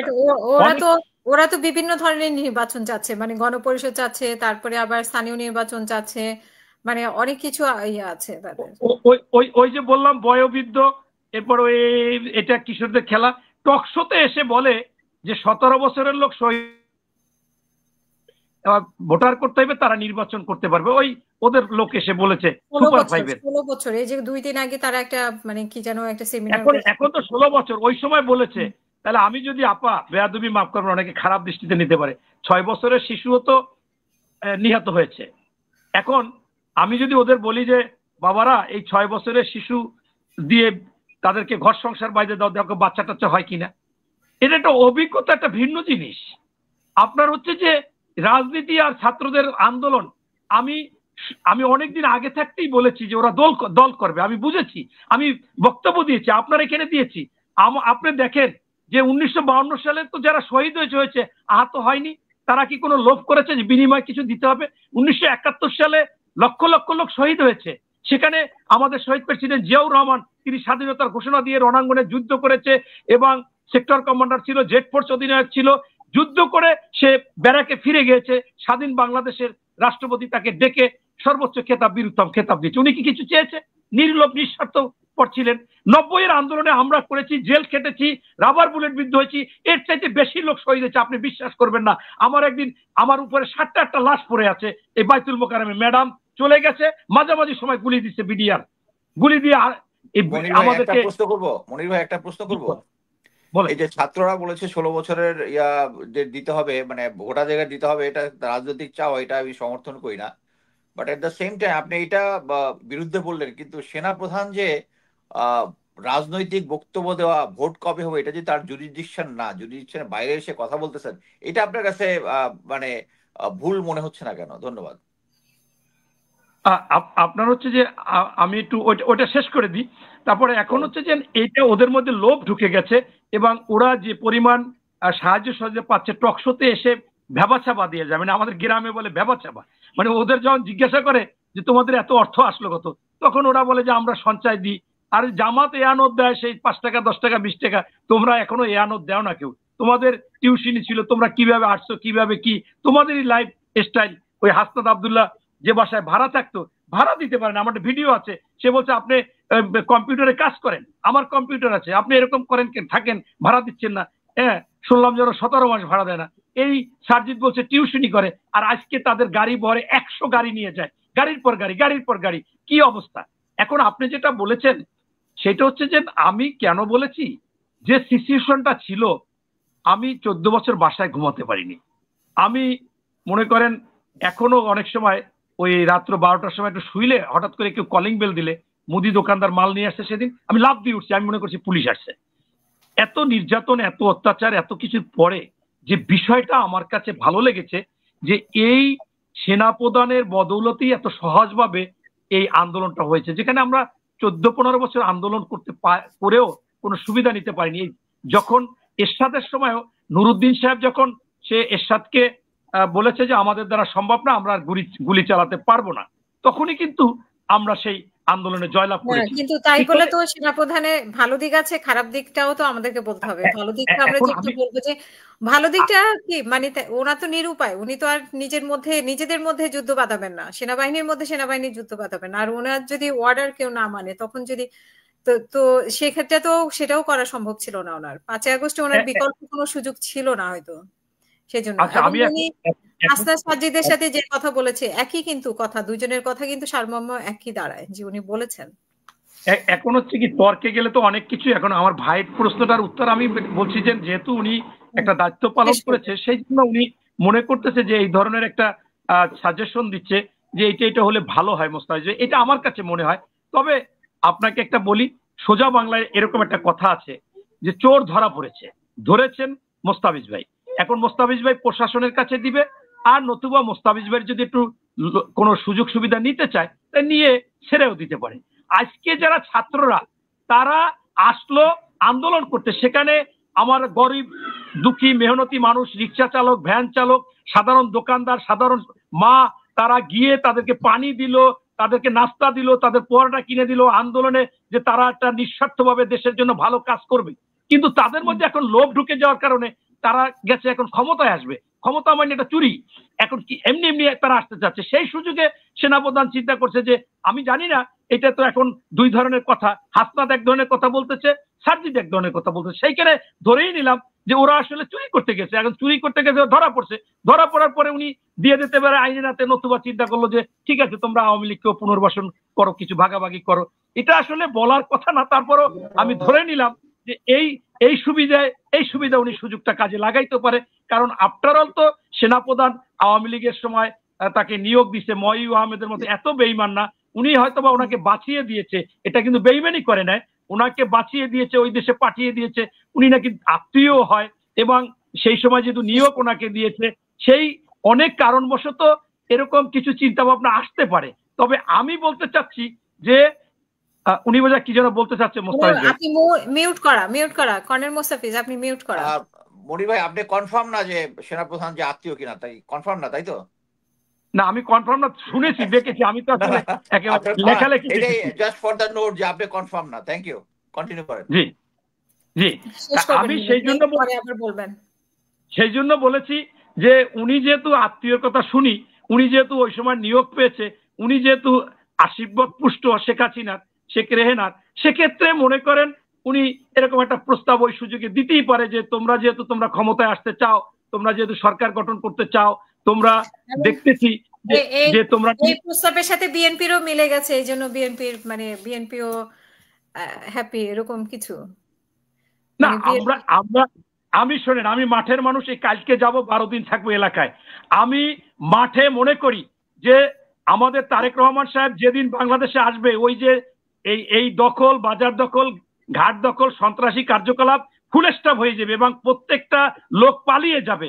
যদি না যায় তাদেরকে গ্রেপ্তার কইরা জেলে পাঠাবে, এবং এইটা যদি পাঠায় বাংলাদেশে 90% মানুষ বিএনপি কে গ্রহণ করবে। সেখান থেকে ওই যে বললাম, নাকে সরিষার তেল দিয়ে ঘুমান যাবে, কোনো কিছুই কেউ করতে পারবে না ইনশাল্লাহ। এরপরে এখনো বাংলাদেশের মানুষ বেশিরভাগ টাকাই আছে। আমি সেদিন বিশ্বাস করে নিরপেক্ষভাবে আমি অন্য একটা লোক দিয়ে বলছি যে আপনি 100 জনের লোকের সাক্ষাৎকার নেন, তারা নির্বাচনে কাকে চায়, 100 জনই বলছে বিএনপির কথা। কিন্তু তারপরেও আমি এইটাই বিশ্বাসী না, কারণ বাংলাদেশে ভোটার হয়েছে 12,37,576 জন। এখন আপনার এখানে যদি 1 লক্ষ লোক মানে কোথাও আইনা এই মনে করেন আপনার সংসদ ভবনের সামনে আইনা দেখানো হয়, তাতে কি 1 লক্ষ মানুষ মানে তাহলে আরো 11,99,00,000 বা এত মানে অনেক অনেক অনেক অনেক না 12,37,46,00,000 আছে না। অতএব এই জরিপও জরিপ, কিন্তু তারপরও আমরা যেহেতু মাঠে থাকি আমাদের বিশ্বাস যে তারেক রহমান সাহেব যদি এই দখল চাঁদাবাজ সন্ত্রাসীদেরকে শুধুমাত্র একটু ফুল স্টপ করে দিতে পারে, বাংলাদেশে 90% বেশি লোক যে যা বলুক বিএনপি কে পছন্দ করবে, বিএনপি কে ভালোবাসবে। এবং আমি যেটা বিশ্বাস করি এই তারেক রহমান সাহেবের এই 14-15 বছর আমরা আন্দোলনে যা শুনেছি আগে, যেগুলো আপনারা শুনেন নাই, এবং এই 5ই আগস্টের পর যে কথাবার্তা বলেছে বাংলাদেশ একটা নতুন বাংলাদেশী হবে, এবং যেটা জনগণ বাংলাদেশ যেভাবে চাচ্ছে, আজকে ছাত্র বৈষম্য বিরোধী আন্দোলন যারা করেছে, যারা জনতা তারাও যেভাবে চাচ্ছে ওইভাবেই রাষ্ট্র করবে। কিন্তু এই ছাত্ররা ক্ষমতায় থাকার জন্য বিভিন্ন সময় বিভিন্ন কথা বলতেছে, এই জন্য রাষ্ট্রে বিভিন্ন জনে বিভিন্ন রকমের সুযোগ সুবিধা নিতে চায় বা নিতে পারে। সেটা আমি যেহেতু একেবারে চোখে বা সামনে ছিলাম না বিদায় এই জন্য যুক্তিতে বলতেছি। ধন্যবাদ। আর মোস্তাফিজ ভাই যেগুলো বলতে চাচ্ছে ভাই আমি সরাসরি বললাম না, আপনি আর্মির লোক, আপনি অনেক কিছু বলবেন, কিন্তু আমি মনে করি যে আমরা এই আর্মিদেরকে খেপানো ঠিক হবে না। আজকে দেখলাম সেনাপ্রধান বলেছে যে আমাদের ব্যারিস্টার ফুয়াদ সাহেব বলেছে যে এটা এক কুকুরের আর এক কুকুর, এই কুকুরের বাচ্চাদেরকে ই করা যাবে না। এবং হাসনাত আব্দুল্লাহ যে সমস্ত কথা বলেছে সেটার ভিত্তিতে সেনাপ্রধান বলেছে যে সেনাদেরকে এরকম বিদ্রোহ বা এটা করলে কোনোভাবে ছাড় দেওয়া যাবে না এবং এটা রাষ্ট্রদ্রোহী অপরাধের গণ্য হবে। এখন এইটা আমরা কেন এতে আস্তে আস্তে খেপাতে যাব? আমার মনে হয় সেখান থেকে আমাদের ফিরে আসতে হবে। আমাদের মূল মানুষের হচ্ছে ভোট অধিকার, গণতন্ত্র, তাদের বাজার দর নিয়ন্ত্রণ, সুশাসন, সুবিচার, এইগুলো মানুষ চাচ্ছে এবং সেইগুলোকে ফিরিয়ে আনতে হবে আমাদের। আমরা অন্যদিকে না গিয়ে জটিলতা না করে আমাদের মনে হয় একটা নির্বাচন খুবই দরকার, এবং নির্বাচন দিলে এই সবগুলো ঠিক হয়ে যাবে এবং এটা নির্বাচিত রাষ্ট্রের সাথে ভারতের সম্পর্ক হোক, বার্মার হোক, চায়নার হোক। এবং সর্বশেষে আমি বলতে চাচ্ছি আপনারা আরেকবার সুযোগ দিবেন, তাই না? ধন্যবাদ। হ্যাঁ হ্যাঁ হ্যাঁ, আমি বলবো যে যে কাজী মনিরুজ্জামান যে বলেছেন যে আপনার সঙ্গে যে আমার যে কিছুটা দ্বিমত, সেটা হলো যে এই যে ছাত্রদের ব্যাপারে দেখুন, আমি কিন্তু কোনো দলের সদস্য নেই, আমি দল কানা নই। যে একটা লোক যেটা ভালো কাজ করবে সেটাকে আমি ভালো বলবো, একটা লোক যেটা খারাপ করবে সেটাকে আমি খারাপ বলবো। এই যে ছাত্রদের যে নিয়োগ বাণিজ্য, এটাকে আমি কঠোর ভাষায় সমালোচনা করি এবং তারা যে এই যে বিভিন্ন প্রোটোকল নিচ্ছে কিংস পার্টি হিসেবে, এটাকে আমি কঠোর ভাষায় সমালোচনা করি। অন দ্য সেম টোকেন তাদের যে অবদান ছিল যে এই যে আমাদের মানে অভ্যুত্থানে, সেটাকে কিন্তু আমি ভূয়সী প্রশংসা করি। আবার ওই অভ্যুত্থানের সময় ওদের প্রশংসাও করছি, কিন্তু ওরা যখন আবার ওই ডিবি হারুনের হোটেলে গিয়ে ভাত পোলাও টোলাও খেয়ে এসে একটা খত দিল, সেজন্য কিন্তু আমি কঠোর ভাষায় সমালোচনা করি। ওটা কোনো বিপ্লবী নেতাদের চরিত্র হওয়া উচিত নয়। ওরা, আপনি যেমন আন্দোলন করেছেন, আপনারা তো ওগুলো করেননি, আপনারা তো স্যাক্রিফাইস করার জন্য গিয়েছেন। আপনাদেরকে ভয় দেখিয়ে ভাত খাইয়ে কেউ তো আপনাদের কাছ থেকে স্টেটমেন্ট নিতে পারেনি। এটা আমরা 69 মুভমেন্টে দেখেছি, এর আগেও আমরা একই জিনিস দেখেছি। আপনি যে বিএনপি সম্পর্কে বললেন, আপনি যথেষ্ট আশাবাদী, তবে আমি যেটা বর্তমানে লক্ষ্য করেছি, আমি কিন্তু বিএনপির কেউ কিছু নই, কিন্তু what BNP is doing is very matured. মানে আমি জানি না যে তারা নির্বাচনে জনগণ তাদেরকে গ্রহণ করবে না করবে। শুনবো আপনাকে আবার, আমি দর্শকদের প্রশ্নগুলো নিয়ে নেই। যে তাদের যে চিন্তাধারাটা, মানে বিএনপি কি একটি পুরাতন দল, সেখানে তো ম্যাচিউর হবে। শুধু এনসিপি ম্যাচুরিটি রুলিং পার্টি যদি হয়, একটা রুলিং পার্টি হিসেবে তাদের যে ব্যালেন্সিং করতে হয় শাসন কার্যের জন্য, যে জিনিসটা অ্যাজ স্টেটসম্যানশিপ, এটা কিন্তু আমি তাদের ভেতরে দেখছি। অসংখ্য ধন্যবাদ। আমি 2-3 জন দর্শক নিব। আক্তার উল ইসলাম, আপনার ক্যামেরা অন করতে হবে প্লিজ। আমি মোহাম্মদ যে আক্তার উল ইসলাম, আপনার মাইক্রোফোনটা ক্যামেরা অন করেন। আচ্ছা, মোহাম্মদ সোহেল, আপনার প্রশ্ন বা মতামত প্লিজ। আক্তারুল ইসলাম, আপনি বলবেন আপনার? যে আমি যেটা বলতে চাচ্ছিলাম যে আমাদের এই যে বিপ্লবটা হয়েছিল, এই বিপ্লবটা কিন্তু একটা আহ তিনটা অংশ ছিল। একটা ছিল ছাত্র, যারা মূল অংশ, সাথে জনগণও ছিল। দ্বিতীয়টা ছিল আমাদের যে সেনাবাহিনী। এই কারণেই আমি মনে করি যে এই যে গুজবটা এতদিন ধরে দেশে চলতেছে, এটা আমাদেরকে গুজবই মনে হয় আমার কাছে। আসলে এরা এরা কিন্তু এখন আমাদের পার্ট হয়ে গেছে। এই যে বর্তমান সরকার, একটা অন্তর্বর্তীকালীন সরকার, এই সরকারের কিন্তু একটা পার্ট হয়ে আছে এবং তাদেরকে ম্যাজিস্ট্রেসি পাওয়ার সহ already they are in active in our politics also. সুতরাং একটা কথা বারবার আমি শুনতেছিলাম যে সেনাপ্রধান কেন রাজনৈতিক কথা বলবে। সেনাপ্রধান তো আকাশ থেকে উড়ে আসে নাই। এই রাজনৈতিক টার্মোয়েল হোক আর রাজনৈতিক কারণ হোক, সেনাবাহিনীর এটা একটা পার্ট। সুতরাং দেশের প্রয়োজনে সেনাপ্রধান এই কথাটা বলে যদি যে আমাদেরকে আরো সুন্দরভাবে দেশ চালাতে হলে এই কাজটুকু করতে হবে, আমাদের সেটা যদি গ্রহণযোগ্য হয় আমরা মেনে নেওয়া, তার মধ্যে কোনো দোষের কিছু আমি দেখতেছি না।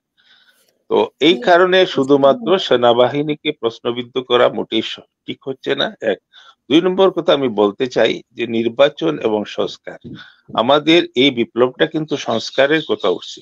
নির্বাচন আমরা এই 54 বছরে কিন্তু বহু নির্বাচন হয়েছে, নির্বাচন অসীম নির্বাচন, কিন্তু 54 বছরের নির্বাচনে কোনো রাজনৈতিক দলের কোনো পরিবর্তন হয় নাই এবং তাদের মধ্যে কোনো ধরনের আপনার রাজনীতি যে আমাদের দুর্বৃত্তা, সেটা থেকে কিন্তু এই দেশের মানুষ মুক্তি দিতে পারে নাই।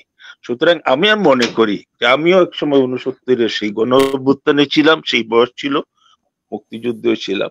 কিন্তু আমি মনে করি যে 54 বছর পরে আজকের যে বিপ্লবটা হয়েছে, আজকের যে গণ অভ্যুত্থানটা হয়েছে, এই গণ অভ্যুত্থানে এই যে বিপ্লবের ফলে 54 বছর পরে একটা আশার আলো আমরা দেখতেছি। হয়তো আমাদের পরবর্তী প্রজন্ম যদি এটা সাকসেসফুল হয়, তাহলে 54 বছর পরে হয়তো একটা বাংলাদেশ, অনেকেই বলে এটা একটা নতুন স্বাধীনতা, আমি বলি না, কারণ স্বাধীনতা একবারই হয়েছে। এটা একটা বিপ্লব এবং ফেসিবাদের বিরুদ্ধে একটা বিপ্লব হয়েছে। আমাদের গণতান্ত্রিক একটা বাংলাদেশের আকাঙ্ক্ষা এখন দেখা যাচ্ছে। সুতরাং আমি মনে করি সংস্কারের যে জিনিসগুলা, এবং এখন ব্যক্তিগতভাবে আমি একজন আইনজীবী হিসেবে মনে করি যে সংবিধান অনুযায়ী অনেক কিছু কিন্তু আছে। যেমন একটা কথা আমি বলি, ডক্টর আজকে 7 মাস পরে আমাকে বলতে হচ্ছে, ডক্টর ইউনূস কিন্তু তার প্রথম বক্তৃতায় বলছিলেন যে আমরা ন্যায়পাল, জাতির উদ্দেশ্যে যে প্রথম বক্তৃতা দিয়েছিলেন সেটা বলছিলেন যে আমরা একজন ন্যায়পাল নিয়োগ করবো। 72-এর যে সংবিধান, সেইখানে 77 অনুচ্ছেদে স্পষ্ট বলা আছে যে বাংলাদেশে একজন ন্যায়পাল বা অম্বুডসম্যান থাকবে। কিন্তু আজকে দেখেন 54 বছরে একজন ন্যায়পাল নিয়োগ হয় না। ইউনূস সাহেব কিন্তু তার জাতির উদ্দেশ্যে প্রদত্ত প্রথম ভাষণে বলছেন। সুতরাং আমি মনে করি যে এইগুলো, এবং এর জন্য কোনো কিন্তু আপনার রাজনৈতিক কোনো পার্লামেন্টের দরকার পড়ে না, it is existed in the constitution. সুতরাং একজন ন্যায়পাল নিয়োগ করেন, ন্যায়পাল নিয়োগ করেন, এই জিনিসগুলা সংস্কার করেন। কনস্টিটিউশনে যে প্রধানমন্ত্রী প্রধানমন্ত্রী এবং প্রেসিডেন্টের যে পাওয়ার, এটার ভারসাম্য করতে গেলে আপনার সংবিধান পরিবর্তনের খুব একটা প্রয়োজন। এই যে বারবার পরিবর্তন হয়েছে আমাদের, একবার পার্লামেন্টারি সিস্টেম হয়েছে, আবার প্রেসিডেন্সিয়াল ফর্ম হয়েছে। অন্য কোনো প্রোগ্রামে যে শেষ করতে হবে। Thank you. সুন্দর। আমি আলোচনা করার জন্য আসি না, আমি শুনতে ভালো লাগে, কারণ আমি একজন বয়োবৃদ্ধ মানুষ। আপনার অনুষ্ঠানটা খুবই সুন্দর, আমি শুনতে খুব পছন্দ করি। ধন্যবাদ ধন্যবাদ ধন্যবাদ ধন্যবাদ ধন্যবাদ, সুন্দর আলোচনা। অসংখ্য ধন্যবাদ আক্তারুল ইসলাম, অসংখ্য ধন্যবাদ আমাদের সাথে যুক্ত হওয়ার জন্য। পরে অবশ্যই আবারও যুক্ত হবেন আমাদের সাথে। জি, আমাদের সাথে আছেন সোহেল, মোহাম্মদ সোহেল। আপনার প্রশ্ন বা মতামত 1 মিনিটে শেষ করবেন প্লিজ। আসসালামু আলাইকুম ওয়া রাহমাতুল্লাহি ওয়া বারাকাতুহু। মুস্তাফিজ স্যারের কাছে আবার ছোট্ট করে একটা প্রশ্ন, বা সামরিক আইন জারি বা সামরিক শাসন যদি জারি করেন, তাহলে দেখেন সর্বপ্রথম কিন্তু আমাদের কিন্তু রাষ্ট্রপতি সাহেব যিনি আছে, উনি কিন্তু আছে, অবৈধ হোক বৈধ হোক, কিন্তু উনি কিন্তু এখন একটা ফুলের মতো আছে। যাই হোক, কিন্তু প্রধান উপদেষ্টা বর্তমান ডক্টর ইউনূস স্যারও কিন্তু আছে। এই দুইটা ব্যক্তি থেকে শুরু করে আরো মানে 10 থেকে 12টা, টোটাল 12টা যদি কোন ধরনের সামরিক শাসন যদি জারি করতে হয়, তাহলে ওনাকে কিন্তু পারমিশন নিতে হবে। অবশ্যই পারমিশন ছাড়া উনি সামরিক আইন জারি করতে পারবে না। এই যে আজকে যে গুজবটা ছড়ানো হয়েছে এটা কতটুকু যুক্তি হতে পারে বা কতটুকু সত্যি হতে পারে? যদি সেনাবাহিনীর প্রধান যদি এতই যদি ক্ষমতালোভী যদি হতো তাহলে 5 আগস্ট কিন্তু ঘটতো না।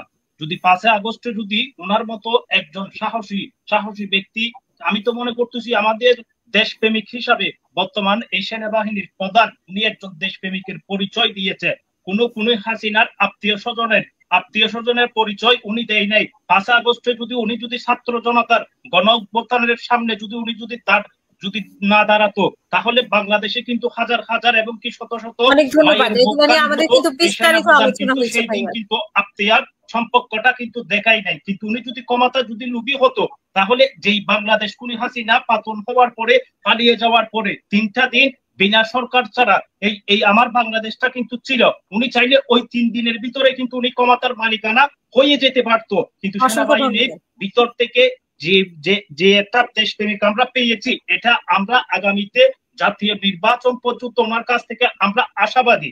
কারণ ইনাকে নিয়ে গভীরভাবে ষড়যন্ত্র করা হচ্ছে এবং আমাদের প্রধান উপদেষ্টা ডক্টর ইউনূস স্যার যে উনি যে সফরে যাচ্ছে, চীন সফরে যাচ্ছে, কি জন্য যাচ্ছে? আমার রাষ্ট্রের কাজের জন্যই তো যাচ্ছে, বাংলাদেশের রাষ্ট্রের কাজের জন্যই তো যাচ্ছে। ওনার চীন সফরে দ্বিধাদ্বন্দ্ব, প্রতিহিংসা এবং কি আওয়ামী দোসররাই কিন্তু এখানে ষড়যন্ত্র, বিপুল পরিমাণ ষড়যন্ত্র করতেছে। এখানে দেখেন আমাদের আলোকিত একজন সাংবাদিক, ওনার নাম বললে হয়তো আমার ভুল হতে পারে, তবে ক্ষমার দৃষ্টিতে দেখবেন, কন্নেক সারোয়ার, উনি কিন্তু একজন আলোকিত সাহসী ব্যক্তি। আওয়ামী শাসনের আমলে ওনার অনেক প্রতিবাদ আছে, কিন্তু উনি দিবাগত রাত্রে গত রাত্রে যে একটা মেসেজ দিয়েছে, কোথায় থেকে পেয়েছে আল্লাহ মাহবুদ ভালো জানে, তবে মেসেজটা আজ পর্যন্ত এই 24 তারিখ চলে গিয়েছে, 24শে মার্চ চলে গিয়েছে, কিন্তু সামরিক আইন জারি হয় নাই। তো এই বিভ্রান্তজনক আমাদেরকে মেসেজ না দিয়ে আমরা চাচ্ছি আমরা চাচ্ছি আগামী একটা নির্বাচন আমাদেরকে উপহার দাও, গণতান্ত্রিক সরকার আসার পরে সবকিছু আমরা উপভোগ করতে পারবো। কিন্তু এই নির্বাচনকে পিছানোর জন্য, এই নির্বাচনকে কিভাবে পিছিয়ে দেওয়ার জন্য আপনারা একটু কম, মানে আমরা তো একটা সময় পর্যন্ত আমরা টক শোটা চালাইতে হয় রোজার দিন, তো একটু যদি কম সময় নেন তাহলে আমি সুযোগ দিতে পারি না, হয়তো আমার দর্শকদের সুযোগ দেওয়া তো ইয়ে হয়ে যাবে, টাফ হয়ে যাবে। ইব্রাহিম ভাই, আপনার প্রস্তাব বা মতামত প্লিজ। আসসালামু আলাইকুম। আমার সঞ্চালক আপু হাসিনা আপু, আমাদের এই মোস্তফা সরওয়ার সাহেব আছেন, আমাদের কর্নেল সাহেবও আছেন। আমার প্রশ্নটা হচ্ছে হাসনাত আপু, আপনার কাছে আমার প্রশ্নটা, অভ্যুত্থানের 5 তারিখের আগে হাসনাত আর আজকের হাসনাত, আপনি কি হাসনাতকে একইভাবে দেখেন না ভিন্নভাবে দেখেন? এই প্রশ্নটা আপনার কাছে আপু। দ্বিতীয়, আমাদের মোস্তফা সরওয়ার সাহেব গতকালকে একটা বাক্য উল্লেখ করেছিলেন, তো আমি আপনাকে ধন্যবাদ জানাই, আপনাকে স্যালুট করি আপনার এই বক্তব্যের জন্য। আপনি ওখানে আবার এটা উইথড্র করে নিয়েছিলেন, উইথড্র করার কোনো কারণই নাই, কারণ সে একসময় সাহসী বক্তব্য দিয়ে আমাদের জনপ্রিয়তা অর্জন করেছিল। আজকে সে পলিটিশিয়ান, তো তাকে 5 তারিখের আগের হাসনাতকে আর আজকের হাসনাতকে সার্টিফিকেট দেওয়ার কোনো সুযোগ নাই। আমি মনে করি স্যার, সে আজকে যে সেনাবাহিনীর যে একটা কথাকে আমাদের সামনে উঠাই ধরছে, এটা তাদের অপকর্মকে পিছনে দেওয়ার জন্য, অর্থাৎ তাদের অপকর্মগুলো নিয়ে যেন আমরা আলোচনা করার সুযোগ না পাই, এবং তারা যে দুর্নীতি করতেছে 1000 কোটি টাকা, এই দুর্নীতি থেকে যেন এগুলো নিয়ে আমরা কথা বলার সুযোগ না পাই, আমাদের কথাগুলোকে, আমাদের মুভমেন্টকে অন্যদিকে ডাইভার্ট করার জন্য আমার মনে হয় এটা একটা হাসনাত এবং এনসিপি নামক তাদের একটা চক্রান্ত এবং ষড়যন্ত্র। তো আপনার কাছে আমার প্রশ্ন, আপনি কি হাসনাত আব্দুল্লাহ, আগের হাসনাত আব্দুল্লাহ আর আজকের হাসনাত আব্দুল্লাহ, এই দুইকে এক করে দেখে কি আপনি তাকে সার্টিফিকেট দিবেন? ধন্যবাদ। ইব্রাহিম সাহেবের কথাটা আমি একটু শর্ট একটা উত্তর দেব। আমি নিব, আপনার কাছে আসবো, আমি একটু দর্শকটি শেষ করে নিই। সোহেল মজুমদার, আপনার প্রশ্ন বা মতামত প্লিজ। 1 মিনিট। আসসালামু আলাইকুম। আমাদের যে দেশপ্রেমিক যে বাহিনী, সেনাবাহিনীর হাত ধরে যে দেশের জন্ম হয়েছে, সেই সেনাবাহিনীকে কলঙ্কিত করার কোনো সুযোগ নেই। এখানে 2, 4 জন 10 জন যেটা পার্সেন্টেজে আসবে না, সেই পার্সেন্টেজ নিয়ে আমরা কাউন্ট করতে চাই না। কিন্তু কথা হচ্ছে, আমাদের এই যে ছোট ছোট তরুণ তুর্কিরা যে বিক্রি হয়ে যাচ্ছে বিভিন্ন জায়গায়, নেটের মধ্যে কট হয়ে যাচ্ছে, এটা কিন্তু আমাদেরকে মানে খুব সতর্কতার সাথে ডিল করতে হবে এদেরকে। কারণ এরাই আমাদের ভবিষ্যৎ। আবার এদেরকে আমরা ফেলে দিতেও পারবো না, আবার এদেরকে আমাদেরকে মানে এভাবে ছেড়েও দেওয়া যাবে না। সুতরাং এদেরকে ডিল করতে হলে ডক্টর মোহাম্মদ ইউনূস স্যারকে আরো বেটার ইন্টেলিজেন্স মানে ব্যাকআপ রাখতে হবে বলে আমি মনে করি। সারওয়ার স্যার, আপনি কি মনে করেন যে বর্তমান সরকারের মধ্যে যে মানে যে ক্যাবিনেটটা সাজানো হয়েছে, এই ক্যাবিনেটের মধ্যে যদি ডক্টর মোহাম্মদ ইউনূসের 20% মেধাবীরাও যদি থাকতো, আজকে দেশের বিগত 8 মাসে দেশের পরিস্থিতি সম্পূর্ণ অন্যরকম হতো কিনা? আপনি কি আমার সাথে একমত কিনা আমি জানতে চাই। অসংখ্য ধন্যবাদ আপনাকে। ধন্যবাদ। আমি আসবো সারোয়ার ভাই, আপনার কাছে আসবো। আমি একটু কর্নেল মুস্তাফিজুর রহমান আপনার কাছে শুনতে চাই যে এই যে ছাত্রদের এনসিপির মধ্যে, এনসিপি একটা বিতর্কের মধ্যে পড়ে গেছে সেনাবাহিনীকে সেনা প্রধানকে বিতর্কিত করতে গিয়ে, কিন্তু আমার কাছে একজন জানতে চেয়েছেন, সেটা আমি আপনার উপর ছেড়ে দিব যে 5 আগস্টের আগের হাসনাত এবং পরের হাসনাত বা সার্জিদের কথা আমরা বলতে পারি। এনসিপি সব দল আজকে যে বিরাট শোডাউন করলো, ওরা বিরাট করে ইফতার করলো, এগুলো নিয়ে কিন্তু নানা প্রশ্ন আছে এবং নতুন করে ওরা কিন্তু এই সেনাপ্রধানের ইয়ে বিতর্ক তৈরি হয়েছে এবং ওদের কারণেই পুরো বিতর্কটা তৈরি হয়েছে। এখন তারাই আবার বলছে যে সেনাবাহিনীকে জনগণের মুখোমুখি করা যাবে না। তো তারা কি তাদের আস্থার জায়গাটা ঠিক রাখতে পেরেছে কিনা বা পারবে কিনা ভবিষ্যতে? প্রথমে আমি বলবো যে আপনার মনে আছে কিনা যে আসাদুজ্জামান কামালকে যখন একজন পুলিশ অফিসার বলতেছিল যে একটা মারি একটা মরে একটা যে আর বাকিগুলো যায় না। সো এটা একটা তাদের যে সাহসিকতা এবং তাদের স্যাক্রিফাইস, এটা নিয়ে আমাদের কোনো ডাউট নাই, এবং তাদের দেশপ্রেম নিয়ে প্রশ্ন তোলা মানে এই কম সময়ের মধ্যে কোনো সুযোগ নাই। আরেকটা জিনিস হচ্ছে মোস্তফা সরোয়ার ভাই যেটা বললেন যে তাদেরকে যখন ডিবি হারুনের অফিসে গিয়েছিল তারা খেয়েছিল, এবং এটার কারণে কিন্তু তাদের আন্দোলনটা থেমে যায় নাই। তারা যে স্টেটমেন্টটা দিয়েছে, তাদের যে ফলোয়ার যারা ছিল তারা জানতো যে ওখানে যাওয়ার পরে আমি অ্যাজ এ ইন্টেলিজেন্স ব্যাকগ্রাউন্ড আমি জানি যে যে কোনো ধরনের পরিস্থিতিতে মানুষকে একটা স্টেটমেন্ট জাস্ট বানানো এটা কোনো সমস্যা না, এবং ডিবি হারুন ওইটাই করেছিল, এবং এই কারণে কিন্তু আন্দোলন থেমে যায়নি, এবং তারা আগের থেকেই এটা একটা পার্ট অফ দ্য প্ল্যান ছিল। সো ওইটাকে তারা ডিবি হারুনের ওখানে ভাত খেয়েছে, এটা আন্ডারমাইন করার কোনো সুযোগ নাই। আর আমি বলবো যে এই জেনারেল ওয়াকারের এগেনস্টে যখন তারা কথাটা বলেছে, এরপরে আমি জাস্ট দেখলাম যে এর আগেই এদের এগেনস্টে একটা ক্যাম্পেইন চলতেছিল, বাট এটা মানে তুমুল ভাবে অ্যাক্সেলারেটেড করছে। এবং আমি যেটা দেখেছি যে এর মধ্যে প্রথমেই যখন হয়েছিল যে যে দায়িত্ব থেকে অব্যাহতি নিয়েছে নাহিদের এগেনস্টে যখন কথার উপদেষ্টা নাহিদের প্রাক্তন উপদেষ্টা নাহিদের যখন হয়েছে, নাহিদের কিন্তু তার পার্সোনাল তার নামও তো এরকম হাজার হাজার লক্ষ কোটি টাকা নাকি সে দুর্নীতি করছে, তার অ্যাকাউন্ট কিন্তু চেক করে দেখা হয়েছে, সে নিজে কিন্তু এক্সপ্লেন করেছে যে তার এখানে 10,000 টাকার বেশি ছিল না। সো আমি মনে করি যে এখন যে জিনিসগুলো চলতেছে এগুলো হচ্ছে অ্যাকচুয়ালি আমরা সবাই জানি, মানে অ্যাটলিস্ট অন্য দুজন অস্বীকার করলে আমি জানি যে গোয়েন্দা সংস্থাগুলো চালাচ্ছে জেনারেল ওয়াকার, এবং তার এগেনস্টে হওয়ার পরে একটা চতুর্মুখী, এবং এটার ফিলিংস আমিও পেয়েছি, কারণ আমাকে অনেকে ফোন টোন করেছে এবং আমার মতামতটা চেঞ্জ করার চেষ্টা করেছে, বারবার স্মরণ করে দিয়েছে জেনারেল ওয়াকার তাহাজ্জুদের নামাজ পড়েন, 5 ওয়াক্ত নামাজ পড়েন, উনি খুব কি বলে উনি খুব ধার্মিক লোক, but at the same time আমরা শেখ হাসিনাকে জানতাম তাহাজ্জুদের নামাজ পড়ে। সো এই যে জিনিসটা আমরা চোখে দেখিনি ওইটা কোনো, বাট আমরা যেটা চোখে দেখেছি সেটা হচ্ছে চোখে দেখেছি উনি 3 তারিখের যে অফিসার অ্যাড্রেসে উনি বলেছিলেন যে ওদেরকে দুষ্কৃতাকারী বলেছিলেন, এবং সার্জিস এবং হাসনাতকে বলেছিলেন যে আওয়ামী লীগকে পুনর্বাসন করার জন্য, এত কিছুর পরেও। সো এইটাই হচ্ছে আমাদের সামনের ফ্যাক্ট। অতএব তাদের এগেনস্টে যে ক্যাম্পেইন গুলা হচ্ছে এটা একটা সিস্টেমেটিক ওয়েতে ক্যাম্পেইন হচ্ছে, এবং আমি মনে করি যে নাহিদ যেভাবে তার অবস্থা ক্লিয়ার করেছে বাকিরাও সুযোগ পেলে করতে পারবে। আমি মনে করি কিন্তু না আমরা তো এরকমও শুনি যে মাহফুজ আলম 5 কোটি টাকার নিচে ডিল করেন না, তারপরে এটা শুনেছেন, বাট আপনি কি প্রমাণ পেয়েছেন? আমি অনেক বিশ্বাস করতে টাকা, চাই। মানে প্রতিজনের ব্যাপারে বিশেষ করে অনেক অনেক কোটি টাকা কথা শোনা যায়, কোটি টাকার নিচে আসলে ওদের এটা শোনা তো গেছে, বাট কথা হচ্ছে আমি একজন সদ্য মানে সদ্য উপদেষ্টা। দেশপ্রেমিক হিরো আমি বলবো হি ইজ হিরো, দেশপ্রেমিক একজন হিরো, তার এগেনস্টে এই ধরনের কথা বলার পরে প্রুফ তো বের করতে হবে, তাই না? প্রুফ তো বের করতে হবে। প্রুফটা হলে যেটা বলে আমি মনে করতেছি যে এই দলটার এগেনস্টে একটা সিস্টেমেটিক ক্যাম্পেইন চলতেছে, সেম ক্যাম্পেইন চলতেছে এবং এটার ভিকটিম হচ্ছে তারা।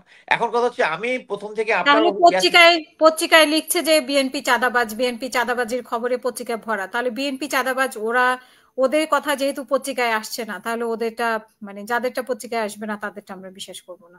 আমি মনে করি পত্রিকা এখন আমার বাংলাদেশের পত্রিকার উপরে কোনো ভরসা নাই। মনে করেন আমি কিন্তু জেনারেল ওয়াকার যখন লেফটেন্যান্ট জেনারেল যেগুলোর এগেনস্টে মানে গুম খুনের জন্য যাদের ওয়ারেন্ট বের হয়েছিল, তখন কিন্তু জেনারেল ওয়াকার তাদেরকে মানে নেগোশিয়েট করে যে তারা ক্যান্টনমেন্টে থাকবে, প্রয়োজনে তারা গিয়ে সাক্ষী দিবে, ইয়া দিবে বলছেন। এর মধ্যে কিন্তু 4 জন আউট হয়ে গেছে, পালায় গেছে কিন্তু সেনাবাহিনীর রেসপন্সিবিলিটি থেকে।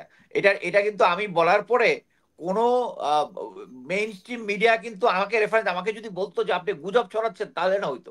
পরবর্তীতে আমরা কি দেখলাম, লেফটেন্যান্ট জেনারেল সাইফুল আলমের বাসা থেকে 2.5 কোটি টাকার মতো পাওয়া গেল, কিন্তু একজন মুখ দিয়ে বললো না যে উনি পলাতক, বলে নাই কিন্তু। বাট কথা হচ্ছে মেইন স্ট্রিম মিডিয়াকে আমি আর ভরসা করি না। এবং আমি কয়েকদিন আগে মানবজমিনের মতি ভাইয়ের একটা স্টেটমেন্ট দেখেছিলাম যে আগে যেরকম কন্ট্রোল, এখনো যে কন্ট্রোল কারা করে, ডিজিএফআই এনএসআই করে। ডিজিএফআই এনএসআই কার পক্ষে করে? জেনারেল ওয়াকারের পক্ষে করে। এবং এটা সিস্টেমেটিক ভাবে তারা মাত্র একটা দেশটাকে একটা ফ্যাসিবাদের ইয়া থেকে তারা যে এই চরম স্যাক্রিফাইসটা করেছে, এই চরম স্যাক্রিফাইসটা করার পরে তাদেরকেই প্রস্তাব দেওয়া যে আওয়ামী লীগকে নিয়ে ইনক্লুসিভ নির্বাচন করতে হবে, এটা একটা অ্যাবসার্ড। সো আমি মনে করি না যে নতুন যারা আছে, আমি স্ট্রংলি বিশ্বাস করি আমি আমার ওয়ালেও আমি দিয়েছি, আমি প্রেজেন্টলি আমি general Ziaur Rahman, president Ziaur Rahman great supporter. তার মতো লিডার এই দেশে আর আসে নাই। এবং সেই প্রথম মানে আন্তর্জাতিকভাবে ইউএনএ এবং অন্যান্য ভাবে একটা সিচুয়েশন তৈরি করেছিল, ভারতকে চোখে চোখ রেখে কথা বলতে পেরেছিলেন। বাট এই জিনিসটা থেকে আমরা আবার চলে আসার জন্য যেরকম লিডারশিপ, আমি জানি না মানে ফিউচারে বিএনপি আসলে এরকম হবে কিনা। বাট কথা হচ্ছে আমি এর মানে না যে আমি চোখ বন্ধ করে বিএনপির পক্ষে কথা বলবো। আমি একজন কোনো দলের সাথে আমি সংযুক্ত নই। সো আমি মনে করি যে এই দলটা আওয়ামী লীগ এত বছর ধরে আমাদেরকে এত নির্যাতন করেছে, তারপরেও আমরা তাকে ইনক্লুসিভ ইনভেস্টমেন্ট দিতে চাই, তাদেরকে মাফ করতে চাই। কিন্তু এই নতুন দলটা যেটা আসছে, তারা কিন্তু প্রথমে আমি বলেছিলাম যে তাদের একটা আমি স্ট্যাটাস দিয়েছিলাম যখন আমি শুনেছিলাম যে তারা বিভিন্ন জায়গায় গিয়ে প্রোটোকল নিয়েছে, কিংস পার্টি আর স্টেট, আমি বলেছিলাম এটার মধ্যে ছাত্ররা আমার দিকে একটু খেপছিল। ডাজন্ট ম্যাটার, আমি চাই না। আমি উদাহরণ দিয়েছি, পাশের দেশের কেজরিওয়াল সরকারি চাকরি ছেড়ে দিয়ে নির্বাচনে এসছে এবং সে সফল হয়েছে। আমার কথা হচ্ছে ছাত্রদেরকে প্রথমেই বললেই হবে না যে আমরা আজকে সে নির্বাচনে আসবে, আইসেই তাকে ক্ষমতায় যেতে হবে। অ্যাকচুয়ালি এই ছাত্রদেরকে করাপ্টেড করেছে জেনারেল ওয়াকার এবং মেজর জেনারেল হামিদ। তারা প্রথমেই 5 তারিখে তাদেরকে বুঝিয়েছে যে তোমাদেরকে নিয়ে একটা নতুন দল এবং কি বলে এই ইসলামী দলগুলোকে সাথে সে তার বাসায় কনফারেন্স করেছে, করে বলেছে তোমরা হবে মেইন দল, বিএনপি হবে বিরোধী দল। পরবর্তীতে যখন বাস্তবতা এসে জেনারেল ওয়াকার যখন দেখে যে বিএনপিকে তো ইয়া করতে পারবে না, তখন বিএনপির পক্ষে চলে গেছে, ছাত্রদেরকে মাঝখানে ছেড়ে দিছে। এবং এটার কারণে স্টিল এরা কিন্তু এখন পর্যন্ত এটা স্বীকার করতেছে। শুধু আসিফ মাহমুদ ওইটাই বলেছে যে জেনারেল ওয়াকার বলেছিল প্রফেসর ইউনূস হচ্ছে কনভিক্টেড, তাকে নেওয়া যাবে না। সো আমি মনে করি যে তাদেরকে আমাদের এখনই এই মানে সবাই মিলে তাকে প্রমাণ ছাড়া এভাবে ইয়া করাটা, ব্লেম দেওয়াটা আমাদের ঠিক হবে না। এবং গণহারে যেভাবে লোকজন কথা বলতেছে, ভেরি আনফর্চুনেট। এই পলিটিক্যাল রেটরিক থেকে বাংলাদেশের দলগুলাকে অ্যাকচুয়ালি ইয়া হতে হবে। এবং অ্যাট দ্য সেম টাইম আমি ছাত্রদেরও দেখি তারাও রেটরিক ইউজ করতেছে, যেটা হলে আমরা তাদের কাছ থেকে একটা একটা ভালো একটা বাংলাদেশ বান্ধব জাতীয়তাবাদী একটা মনোভাব চাই, এটা কিন্তু আমরা পাচ্ছি না। তবে আমি সবচেয়ে এই কথাগুলো বলতেছি একটাই, যে এই দলটাই ভারতীয় প্রভাব মুক্ত। বাংলাদেশের যত, এর আগে আমি অনেক লেখা লিখেছি যে ইভেন আওয়ামী লীগ এবং বিএনপির মধ্যে অনেকে আছে তারা মনে করে যে আওয়ামী লীগের ভারতের সাপোর্ট ছাড়া তারা ক্ষমতা বেশি থাকতে পারবে। এবং ইটস ট্রু, এই 16 বছরে আমাদের ভিতরে যে পরিমাণ ভারতীয় এবং রয়্যাল এজেন্ট সৃষ্টি হয়েছে, তারা কিন্তু এখন যদি বিএনপিও যদি দলে আসে, আমি মনে করি না তারা যদি না চায় 2 বছরের মধ্যে দেখা যাবে যে তাদের নামে এমন ইয়াটিয়া, ওই যে আমরা মনে করতে পারি যে এর আগে কিন্তু 64 জেলায় যে একটা একসাথে বোমা হামলা হয়েছিল, এটা কিন্তু ম্যাডাম খালেদা জিয়ার কিন্তু চায়না ভিজিট বন্ধ হয়ে গেছিল, এরকম একটা সিচুয়েশন যদ্দূর আমার মনে পড়ে। সো এরকম একটা সিচুয়েশনে এখন যেটা করা হচ্ছে, এই দলটা যেটা হচ্ছে ভারতীয় কন্ট্রোলের মধ্যে নাই এখন পর্যন্ত, এই কারণে ভারত আওয়ামী লীগ মিলে প্লাস এখন বিএনপিও যোগ দিচ্ছে, আমি দেখলাম আর কি, যে এই দলটার এগেনস্টে একটা বিভিন্ন উল্টাপাল্টা কথাবার্তা বলে। বাট আমি মনে করি আমাদের তাদেরকে সময় দিতে হবে। তারা আমাদের সদ্য একটা দেশকে নতুন ভাবে স্বাধীন করার তারা সৈনিক, আমাদেরকে তাদেরকে সুযোগ দিতে হবে। আমরা তো জানি কাদের সিদ্দিকী বিশাল বীরুত্তম কিন্তু আপনি গিয়া দেখেন তার কনস্ট্রাকশন একটা ফার্ম ছিল, সোনার বাংলা কনস্ট্রাকশন ফার্ম, মানে ময়মনসিংহ কিশোরগঞ্জ এই এলাকায় খালি খালি ব্রিজ বানাইছে, ব্রিজের সাথে কোনো রাস্তা নাই, ব্রিজ অর্ধেক কাজ করে টাকা নিয়ে চলে গেছে। সেও তো একজন খেতাবপ্রাপ্ত মুক্তিযোদ্ধা, কিন্তু সে তো একজন দুর্নীতিবাজ।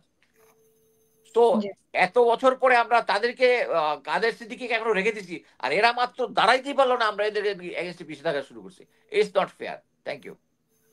অসংখ্য ধন্যবাদ। আমি ডক্টর মুস্তফা সারোয়ার, আপনি অন্যান্য বিষয় তো বলবেন। এনসিপি সম্পর্কে এনসিপি নিজেই মানে কিছুটা বিতর্কে জড়িয়ে গেছে, কারণ তাদের হেলিকপ্টার বিলাস, তারপরে তাদের হচ্ছে যে ইফতার পার্টি তারা করলো, তাদের যে আত্মপ্রকাশ, তো সেখানে কি আমরা কি এই যে আজকে যে গাড়ি বহন নিয়ে তাদের যে সাজিদের যে ভাবে যাওয়া, সেটাই থেকে আমরা দায়ী করবো যে এনসিপি নিজেই নিজের কারণে বিতর্কিত, নাকি মানুষ তাদেরকে বিতর্কিত করছে, না বিএনপি সম্পর্কে তো তারা নিজেরাও তুচ্ছ-তাচ্ছিল্য করে কথা বলে, বিএনপি যেরকম বলে তারাও বলে। আমার মনে হয় মানে এখানে দু দলেরই একটা ঐক্যের জায়গায় আসা উচিত ছিল রাজনৈতিক সমাধানের জন্য, সেই জায়গাটাতে নেই। তো সেটা কি আমরা বিএনপি কে দায়ী করব নাকি এনসিপি কে দায়ী করব, আর এনসিপি নিজেই তো বিতর্কের জায়গা আছে কিনা সেটাই আপনার কাছে শুনতে চাই। আমি প্রথম যে আপনি বিএনপির সঙ্গে এনসিপির কম্প্যারিজন, এটা তো এটা একটা আমার মনে একটা কৌতুকের উদ্রেক হয়েছে।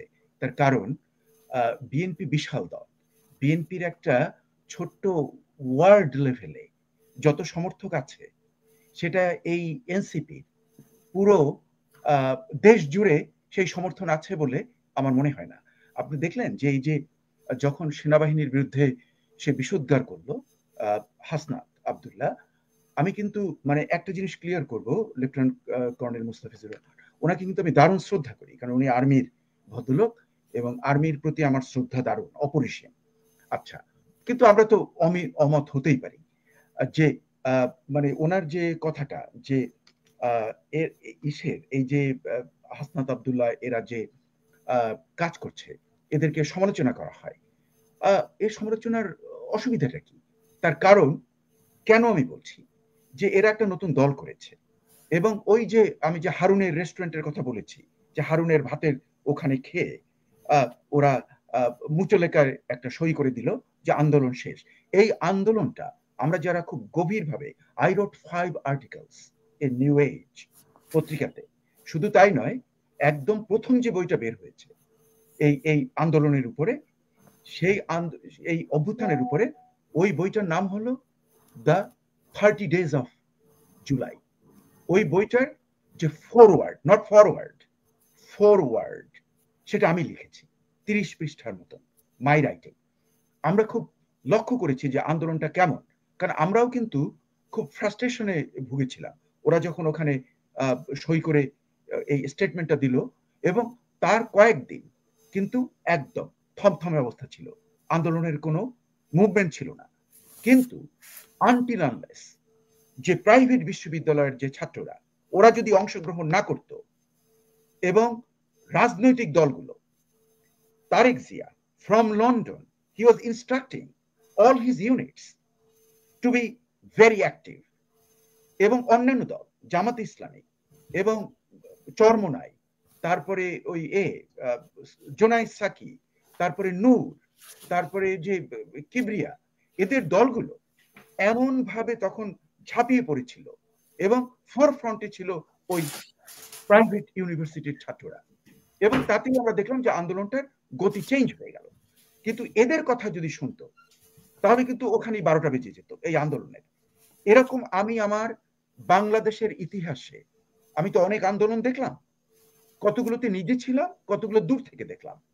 কোনোদিন আমি দেখিনি যে এই নেতারা, মানে আপনি চিন্তা করে দেখুন, আসম আব্দুর রব, সিরাজুল আলম খান, তোফায়েল আহমেদ, রাশেদ খান মেনন, মাহবুবুল্লাহ, তারপরে যে আমাদের মতিয়া চৌধুরী, এদের কাছ থেকে কোনোদিন এই ধরনের স্টেটমেন্ট নেওয়া সম্ভব ছিল? কখনো না। এরা তো অনেক অত্যাচার সহ্য করেছে। তখন পাকিস্তানের সেই বিরাট দানব শক্তি, তার বিরুদ্ধে তারা সংগ্রাম করেছে, কিন্তু কোনোদিন তারা এ ধরনের খত দেয়নি। এবং অনেকে যে বন্ড দিয়ে জেল থেকে বের হতে পারতো, কিন্তু তারা কোনোদিন বের হয়নি ওই খত দিয়ে, যে ওই যেটাকে বলতো বন্ড, তারা কেউ বন্ডে সই করেনি। এই ছিল আমাদের আন্দোলনের ট্রেডিশন। কিন্তু এই যে নতুন দল, এই যে 6 জন, তারা চাপে পড়ে একটু মানে একজনকে বোধহয় মারামারি করেছিল আগে, কিন্তু ওখানে ওদেরকে খাওয়া দাওয়া দিয়ে ওরা দেখলাম যে বেশ মানে সই দিয়ে দিল। The point which I am trying to make, যে এদের অবদানকে আমি কিন্তু পুরো অস্বীকার করছি না, কিন্তু এই যে হাসনাত আব্দুল্লাহকে আমি যদি মানে কর্নেল মোস্তাফিজকে আমি যদি প্রশ্ন করি, আপনি যুক্তরাষ্ট্রে থাকেন, আপনাকে যদি কেউ একটা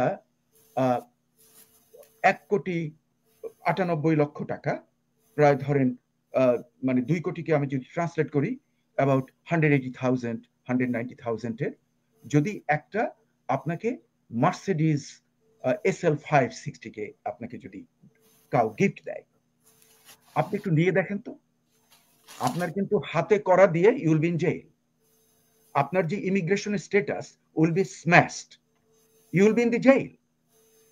এটা হলো মানে আন্তর্জাতিক লেভেলে যে এই ছেলেটি নাকি খুব শিক্ষিত, আমি যে শুনছি সবাই বলছে, কিন্তু ওর মাথায় কি এই ঘিলু নাই যে আমি এই আমি প্রকাশ্যে ওর নিজের বক্তব্য আমি শুনেছি অন টেলিভিশন, ও বলছে যে এটা তো আমাকে দিয়েছে, আমাকে আরো অপশন দিয়েছিল, আমি অন্য গাড়িও নিতে পারতাম। হ্যাঁ, দেখলাম যে অডির নামও জানে সে, হ্যাঁ, ওই মানে যেখানে গিয়েছিল কার লটে। তারপরে বলছে যে এটা তো এই পেলাম, এরপরে আমার আসবে BMW, তারপরে মার্সিডিজ বেঞ্জ আমাকে ডোনেট করবে। চিন্তা করে দেখুন, এটাকে কি আমরা ঘুষ বলবো না, রিশওয়াত? এটা একটা কমন সেন্স। আপনি বলেন, এটা আমি জানি যে এই যে আমাদের যারা হাসিনা আক্তার আপনার এখানে যারা কমেন্ট করে, অনেক অশিক্ষিত লোক আছে, অনেক অতি সাধারণ লোকজন আছে, অনেক টোকাই মার্কা লোকজন, সাধারণ লোকজন আছে আর কি। ওরা কিন্তু জানে না, ওরা কিন্তু এটা জানবে না, ওরা কঠোর ভাষায় হয়তো আমাকে সমালোচনা করবে এই কথা বলার জন্য।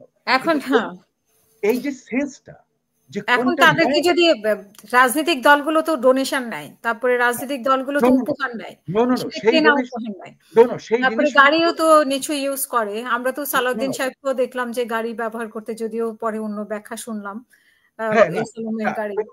তো সালাউদ্দিন সাহেবের ব্যাপারটা আমি একদম ক্লিয়ার বলি, উনি যখন ওই গাড়ি নিলেন আমরা কিন্তু ওনাকে সমালোচনা করেছি, কিন্তু উনি সঙ্গে সঙ্গে as soon as he got the information, উনি ভাবছেন ওনার পার্টির লোক ওনাকে ওটা চালাতে দিয়েছে। তা না, ওনার পার্টির লোক নয়। উনি যখন শুনলেন যেটা ওই ধনী লোকটার আসছে, তখন উনি কিন্তু ওটাকে রিজেক্ট করে দিলেন। দি পয়েন্ট ইজ দ্যাট, যে এটা কি হাসনাত আব্দুল্লাহ তার প্রাডো গাড়িকে ছেড়ে দিয়েছে না এখনো চালাচ্ছে? এই যে ব্যাপারটা আপনি চিন্তা করে দেখেন, যাদের রিকশার ভাড়া ছিল না, আমরা দেখেছি তো বিভিন্ন খবরের মধ্যে, এগুলো কিন্তু ক্লিয়ার কাট, তারা হঠাৎ করে এই জিনিসগুলো যে গ্রহণ করছে, এদেরকে আমি কিভাবে বিশ্বাস করতে পারি? এরা কি নতুন বাংলাদেশ আনবে? তো এদের কাছে কেন সেনাপ্রধান আবার আলোচনা করতে যায়? এদের যদি এত বিতর্কিত হয়। হাসিনা আক্তার সেনাপ্রধান is a very nice person, I will tell.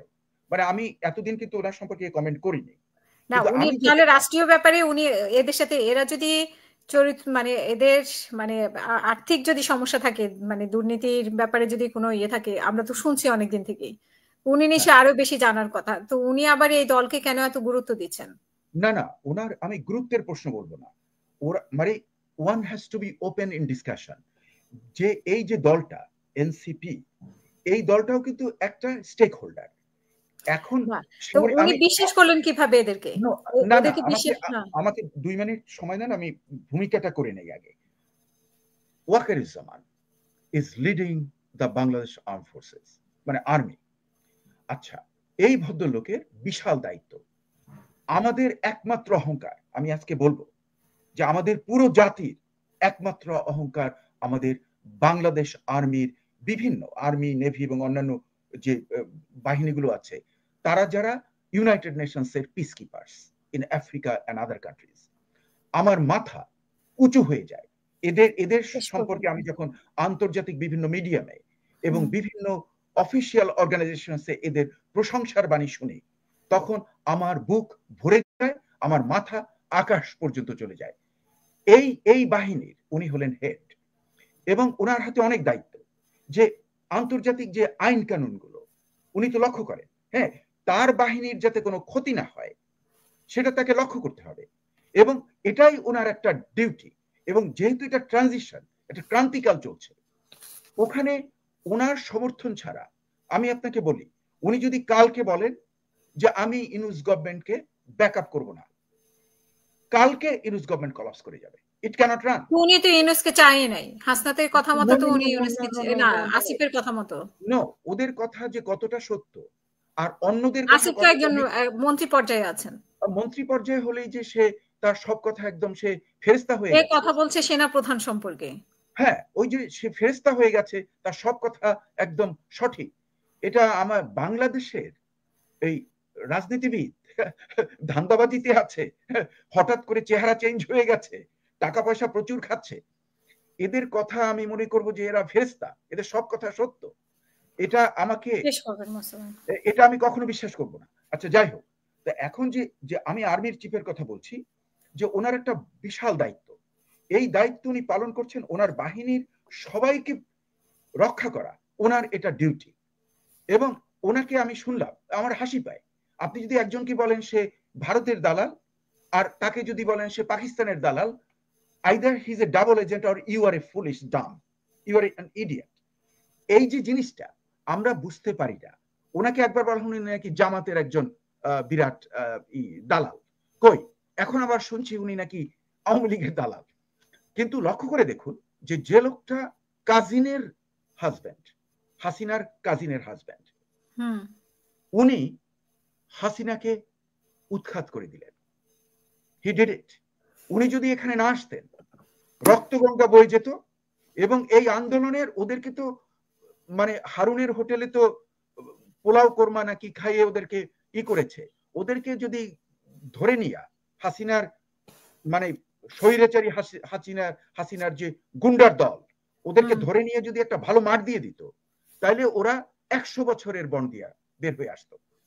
মানে একটু কোরমা পোলাও খেয়ে যদি এই করতে পারে, তাহলে তো ওই মার খেয়ে যে কি অবস্থা হয়, হু নোস।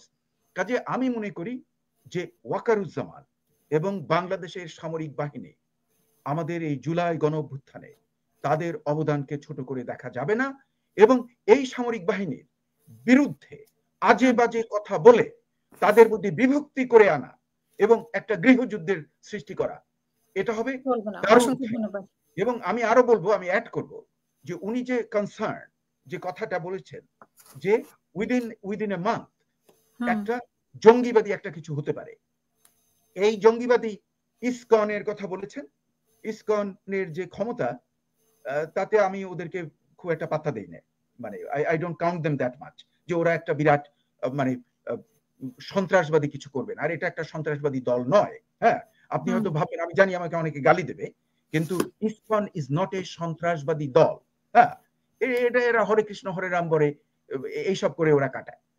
The point which I am making, যাদের কাছ থেকে মেইন ভয়, সেটা হলো হিজবুত তাহরির এবং অন্যান্য যে সংগঠনগুলো আছে, জঙ্গিবাদী জিহাদি গ্রুপ যেগুলো আছে, তারা যদি এই 1 মাসের মধ্যে কোনো কিছু করতে চায়, তাহলে এটার তো পুরো দায়িত্ব জেনারেল ওয়াকারুজ্জামানের কাছে।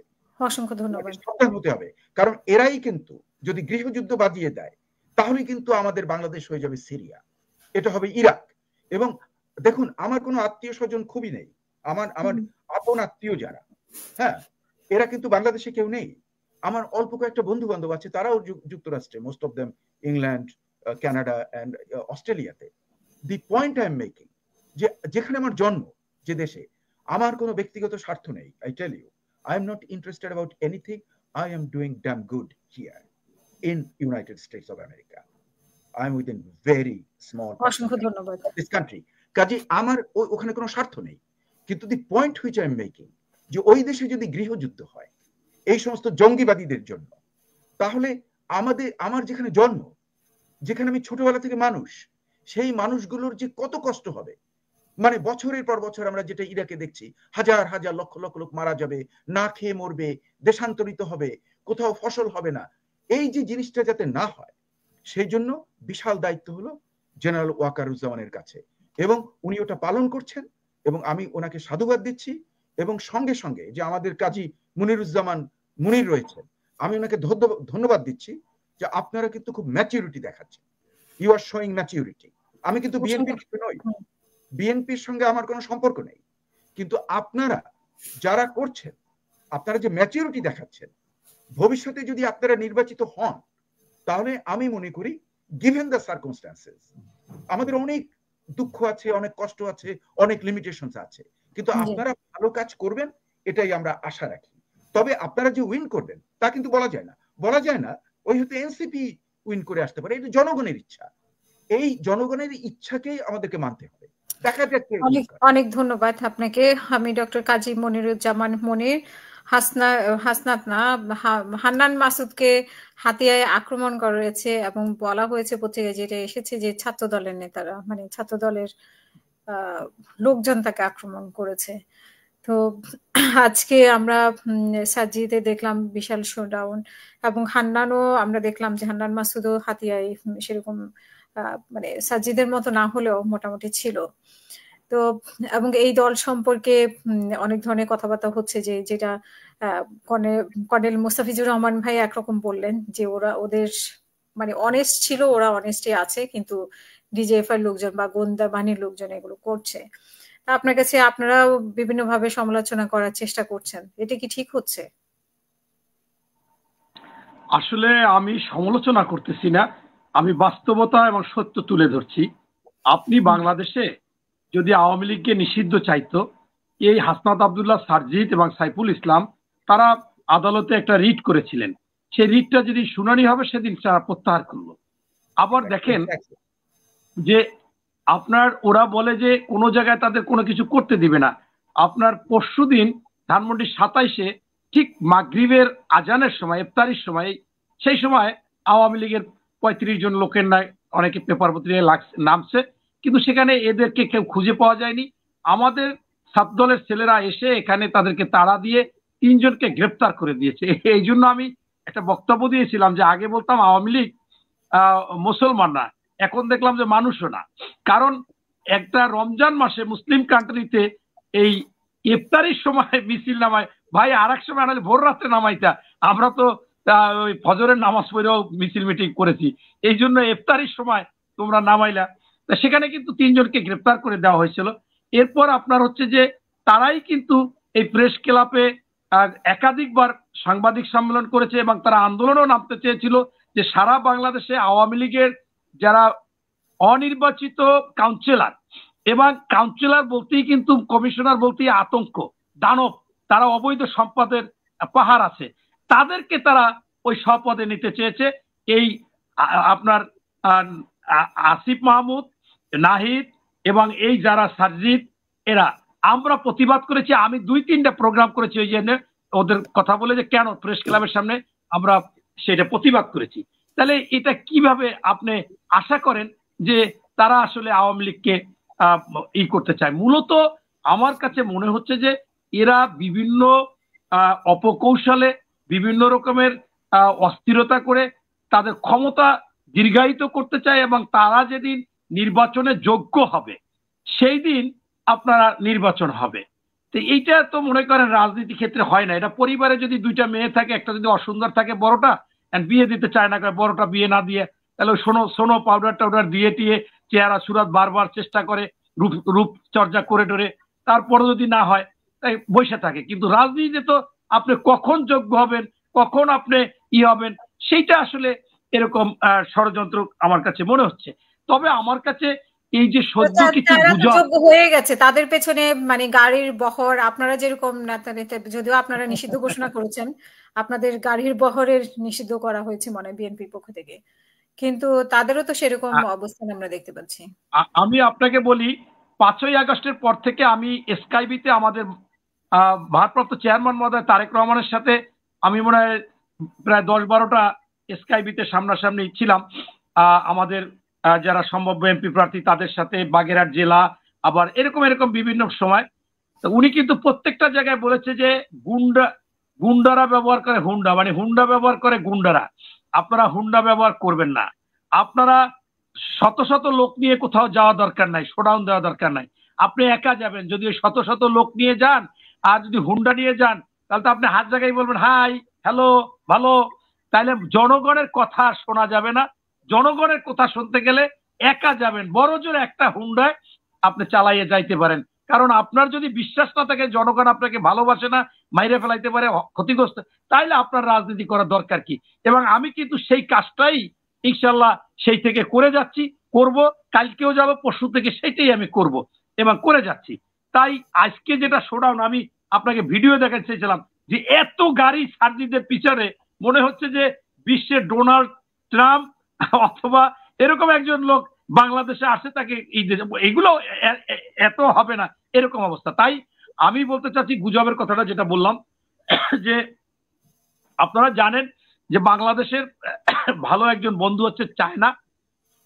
সেই চায়না স্পেশাল বিমান পাঠিয়ে আমাদের মাননীয় প্রধান উপদেষ্টা নোবেল বিজয়ী ডক্টর ইউনূস সাহেবকে নিবেন, এবং এরকম আমরা শুনেছি।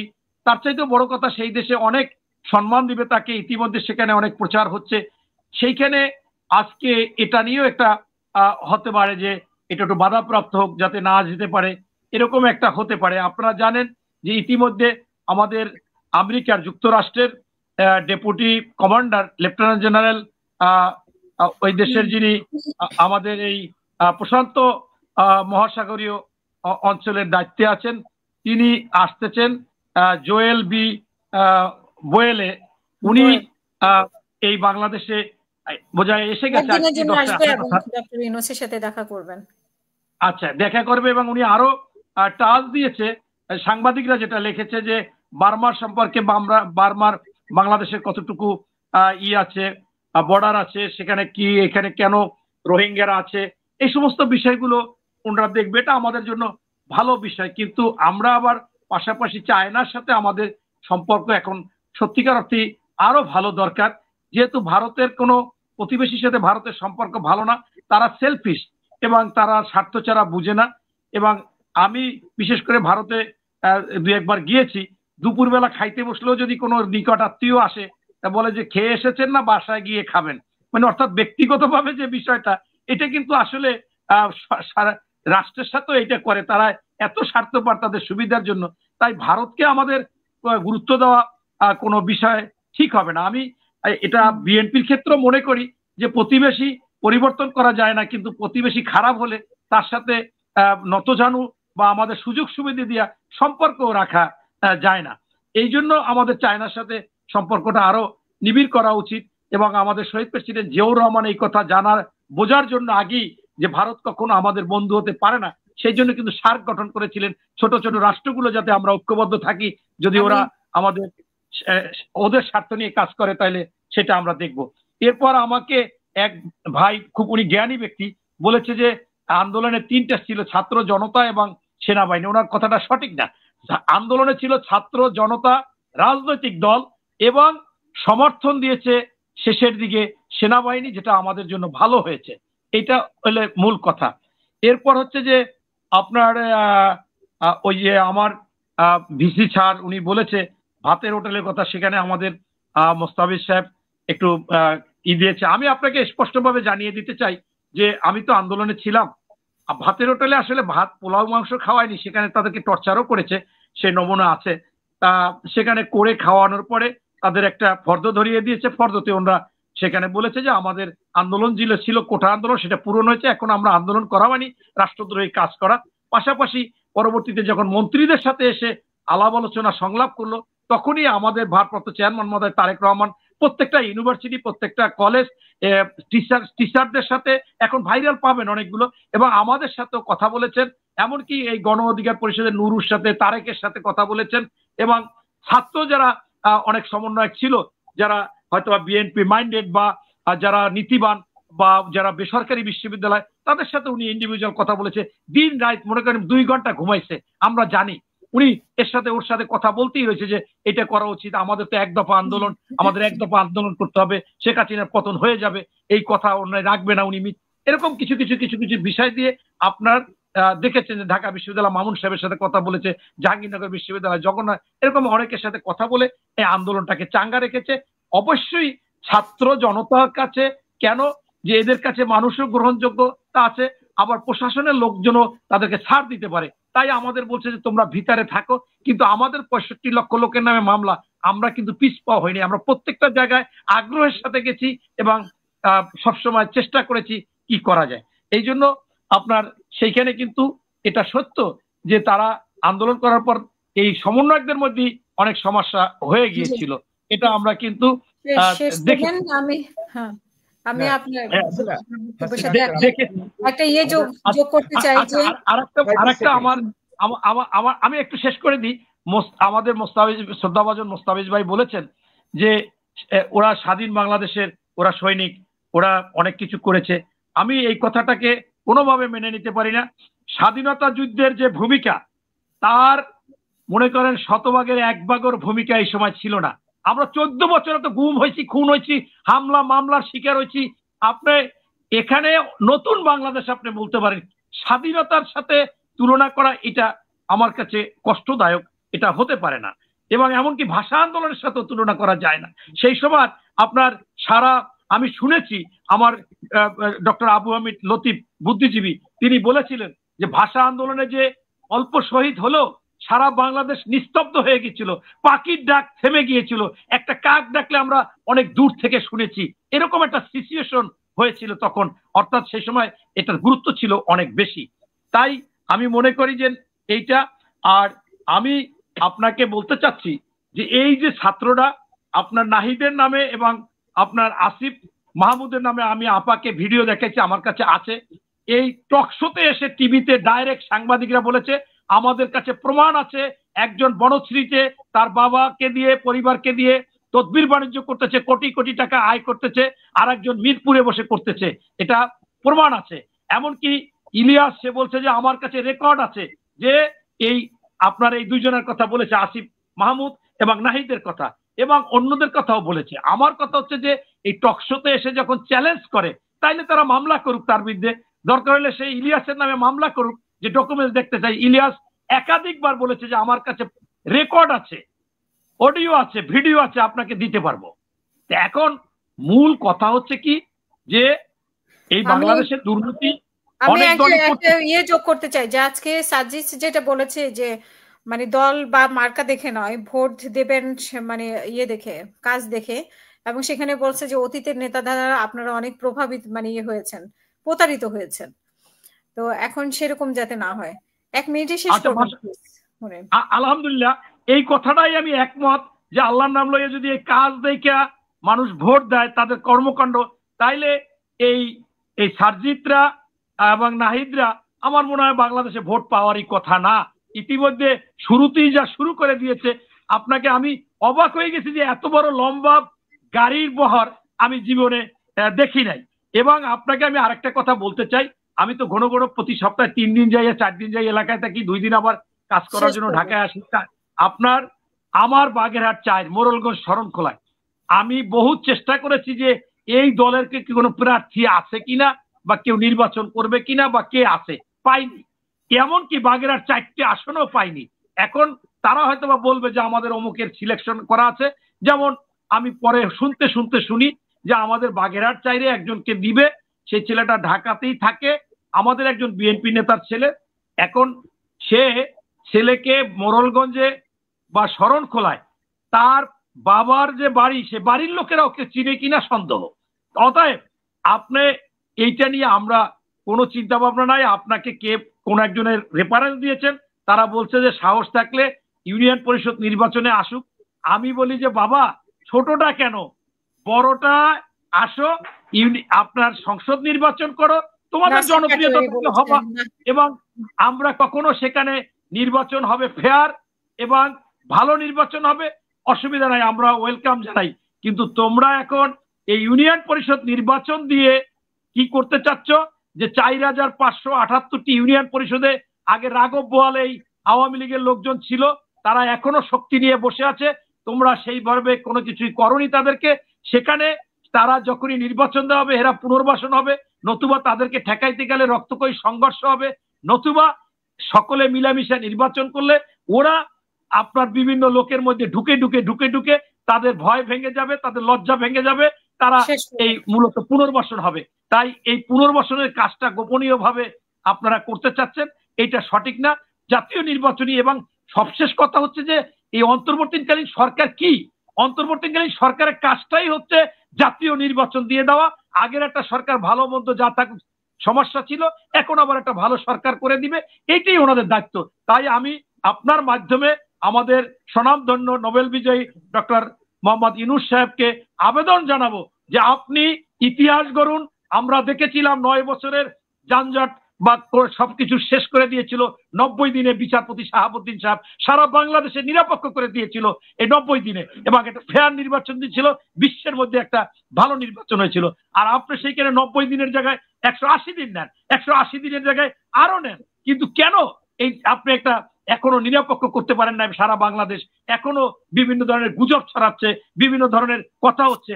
এটা একটাই কারণ, আপনি নির্বাচনী রোডম্যাপ দেননি, আপনি বিভিন্ন ধরনের কথা বলেছেন, আপনি সেই ক্ষেত্রে জনগণের কাছেও অনেক বিতর্কিত হয়ে আসছেন, নিরপেক্ষতা হারিয়েছেন মনে হয়। তাই সেখান থেকে আপনি ফিরে আসার জন্য জাতীয় নির্বাচন দিন, এটাই আপনার কাছে সবিনয় আবেদন।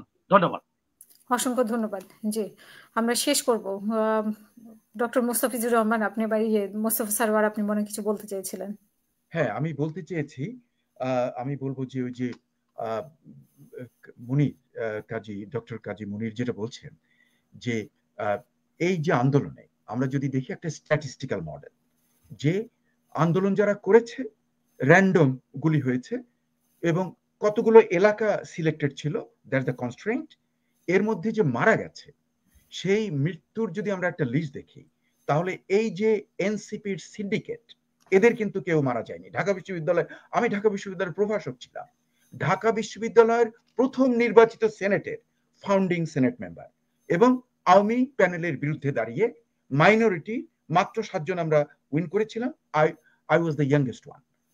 কাজে আমি ঢাকা বিশ্ববিদ্যালয়ের জন্য আমার অহংকার রয়েছে, কিন্তু ঢাকা বিশ্ববিদ্যালয়ের ছাত্ররা কেউ আত্মাহুতি দেয়নি এই জুলাই আন্দোলনে।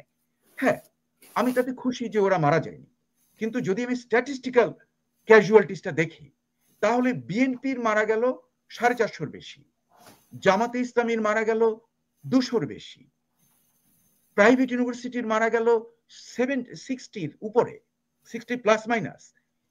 আর এই যে সিন্ডিকেট যারা এনসিপি করেছে, হ্যাঁ, আন্দোলনের হিরো নাম দিয়ে, হ্যাঁ, কিন্তু এরা আসলে একটা কু করেছে, একটা কু করে ক্ষমতা দখল করেছে। এবং এই যে সিন্ডিকেটটা, এদের তো কারো কোনো ক্ষতি হয়নি, এরা তো দিব্যি ভালো আছে, এদের তো কেউ মারা যায়নি। এরা যদি বেঁচে থাকতো এদের তো ফাঁসিতে ঝুলতে হইতো, বা এদের উপর আক্রমণ আসতো, কারণ এরাই তো ফ্রন্টে ছিল। নো, আওয়ামী লীগ যদি ব্যাক করতে পারত, তাহলে ফাঁসিতে অনেক বেশি লোক যেত। এই যে মুনির এখানে বসে আছেন, ওনাকে আর দেখতাম না, ওনার সঙ্গে আর দেখা হতো না। He would go into the gallows too. কাজে মানে বিএনপির এবং অন্যান্য যে দলগুলো, জামাত ইসলামী এবং অন্যান্য ওই যে পীর, মানে চরমনাইয়ের পীর, তারপরে এই সাকিওরা, এরা প্রত্যেকে ঝুলে যেত। হ্যাঁ, কাজে এরা যারা, এদের তো আমি দেখলাম যে এদের কেউ গুলি খেয়েছে? এই যে এদের যে এনসিপির যারা নেতৃত্বে আছে, টপ নেতৃত্বে, তাদের কেউ কি গুলি খেয়েছে? এমনি গুলি বলছি না, ছররা গুলি খেয়েছে, যেটা ওই যে ইসে মারে আর কি, আপনার মানে কর্নেল সাহেব বলতে পারবেন যে যেগুলো এদের কারো গায়ে স্প্লিন্টার্স আছে? নেই তো। কিন্তু ওই বিএনপির 450-র বেশি লোক মারা গেছে, কয়েক হাজার তারা উন্ডেড হয়েছে, জামাত ইসলামীরও তাই, এবং অন্যান্য অনেক দলের এই ধরনের। কাজী ওরা করেছে কি, এই আন্দোলনের সর, আপনি জানেন দুধ যখন হয়, দুধকে যখন রান্না করেন, গরম দেন, উপরে যে সর হয়, এরা এই সরটা খেয়ে ফেলেছে। আর অন্যরা, কথা বলতে চাচ্ছি 1 মিনিট, আমি একটা কষ্টের কথা বলতে চাচ্ছি।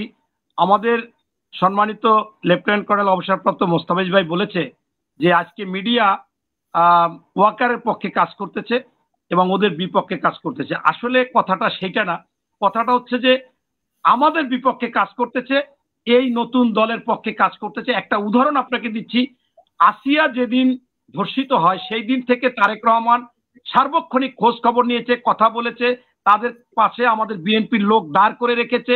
রবিউল ইসলাম সার্বক্ষণিক ছিল। মৃত্যু হওয়ার পরে তার যে খাটিয়া 3 জন আর্মি পিছনে, সামনে আমাদের সেই রবিউল ধরেছে, অথচ সকল মিডিয়ায় প্রচার করেছে। একদিনের জন্য আসিয়াকে এই নাগরিক কমিটির কেউ দেখতে যায়নি, শুধু মারা যাওয়ার পর দেখতে গেছে। সেইখানে সকলে নিউজ করেছে যে এই আসিয়ার মরাদের যে কফিনের মানে খাটটা এই সার্জিদের ঘাড়ে, কি একটা মনে করেন প্রচার। এবং আমাদের বিএনপির কথা কিছু বললই না, এমনকি ওরা হেলিকপ্টার করে সেই জানাজায় চলে গেল, আর আমাদের লোকেরা মোটামুটি গাড়ি করে সেখানে গেল। তাই এটা আসলে আজকে কি হচ্ছে আমরা দেখতেছি যে সাংবাদিকরাও এই নতুন পার্টির, কারণ সরকার যেদিকে থাকবে সেই দিকেই তারা থাকবে। এটা আমার কাছে আপনি উদাহরণস্বরূপ একটা প্রমাণ সহ আমি দেখাইলাম। ধন্যবাদ। নয়নের সাথে রবিউল ইসলাম নয়ন মনে হয়, নয়নের সাথে আমারও কথা হয়েছিল, কিন্তু সে এত ব্যস্ত ছিল আসিয়ার বিষয় নিয়ে, সে মিডিয়াতে আসতেও মানে সময় করতে পারেনি, সে সারাক্ষণে মানে খোঁজ খবর নিয়ে ব্যস্ত ছিল। আমাকে আরো কয়েকজনও জানিয়েছে, এবং রবিউলের সাথেও আমি জাস্ট একটা মিনিট, নয়নের সাথে অন্যরাও ছিল, নয়নের সাথে আরো 5-7 জন 10 জন ছিল, স্থানীয় নেতারা ছিল, বাঁকুড়ার নেতারা ছিল। জি, শেষ করবো ডক্টর মোস্তফা, কিন্তু মিডিয়াতে খুব কম আসছে। আমরা যেভাবে ওই এনসিপি কে দেখছি সেভাবে মনির ইসলাম এনসিপি যাই না কোনোদিন, একদিনের জন্য যায় না, শুধু মারা যাওয়ার পর দেখতে গেছে। তাই আমি শেষ করে দিচ্ছি এখনই। শেষ করে দেন। হ্যাঁ, খুবই ভালো হয়েছে এবং আমি খুবই এনজয় করলাম কাজী ডক্টর মুনিরের, লেফটেন্যান্ট কর্নেল মুস্তাফিজ। আমি দারুণ শ্রদ্ধা করি ওনার অনুষ্ঠান, আমি সবসময় শুনি, কারণ ওনার কাছ থেকে আমি যে কতগুলো ইনফরমেশন পাই সেটা কিন্তু খুব রেয়ার, পাওয়া যায় না। আর উনি সামরিক বাহিনীর লোক, ওনার মতের সঙ্গে আমার অনেক অমিল আছে, কিন্তু আমার যে শ্রদ্ধা তার প্রতি একদম, কারণ he is an honest man. আমি জানি উনি যে যুক্তরাষ্ট্রে এখানে আছেন, উনি ধান্দাবাজ নন। হ্যাঁ, তাহলে কিন্তু উনার পরিস্থিতি এখানে আমরা অন্যরকম দেখতাম। হ্যাঁ, কাজে আমি কিন্তু মোটামুটি খোঁজ খবর রাখি, এই জন্য আমার শ্রদ্ধা অনেক গভীর। আপনাদের মতো অনেস্ট লোকজন যদি বাংলাদেশে থাকতে পারতো, হ্যাঁ, এবং বাংলাদেশের রাজনীতিতে আপনারা অংশগ্রহণ করতে পারতেন, তাহলে কিন্তু আমাদের দেশের চেহারা অন্যরকম হয়ে যেত। যাই হোক, আজকের আমার অনুষ্ঠান ভালো লাগলো হাসিনা আক্তার। আমরা কিন্তু উই এগ্রি টু ডিসএগ্রি। এই যে আমাদের যেটা মানে যে একটা সেইন, একটা সফিস্টিকেটেড ডিসকাশনের যে একটা এরিনা আপনি তৈরি করেছেন হাসিনা আক্তার, যেখানে আমরা আর্গু করেছি, একজনের বিরুদ্ধে আর একজন বলছি, পক্ষে বলেছি। আমরা ওই আপনার যে যারা কমেন্টসের যে লোকজন আছে, অতি নিম্ন পর্যায়ের কিছু কিছু এত লো লেভেলের যে আমি মনে মনে হাসি। আমি দেখুন, আমি আসলে সব দর্শকেরই তো আলাদা আলাদা মতামত আছে, সেটা মতামত কিন্তু গালাগালি করছে। আমরা বলবো না যে তাদের জ্ঞানের অভাব আছে, তারাও তো রাজনীতি নিয়ে চিন্তা করে, তারা আমাদের অনুষ্ঠান দেখে শুনে, কতটা আগ্রহ থাকলে শুনে কমেন্ট করে। সেদিক থেকে আমি তাদেরকে ধন্যবাদ, আরো বেশি মানে আমাদের মনে হয় যে আরো বেশি ধন্যবাদ দেওয়া উচিত। আমি ধন্যবাদ দিচ্ছি তাদেরকে, কিন্তু emotionally they are very charged. হ্যাঁ, ইমোশনাল তো হবেই, দেশের ব্যাপারে বেশিরভাগই তো প্রবাসী এখানে দেখছে। দেশের ব্যাপারে তো ইমোশন তো আমাদের বেশি কাজ করে, প্রবাসীদের বেশি কাজ করে আমার মনে হয়। তাই মনে হচ্ছে। যাই হোক, খুবই ভালো লাগলো, আজকের অনুষ্ঠানটা খুবই ভালো হয়েছে। I am very happy. অসংখ্য ধন্যবাদ। মোস্তাফিজ ভাই কিছু বলবেন?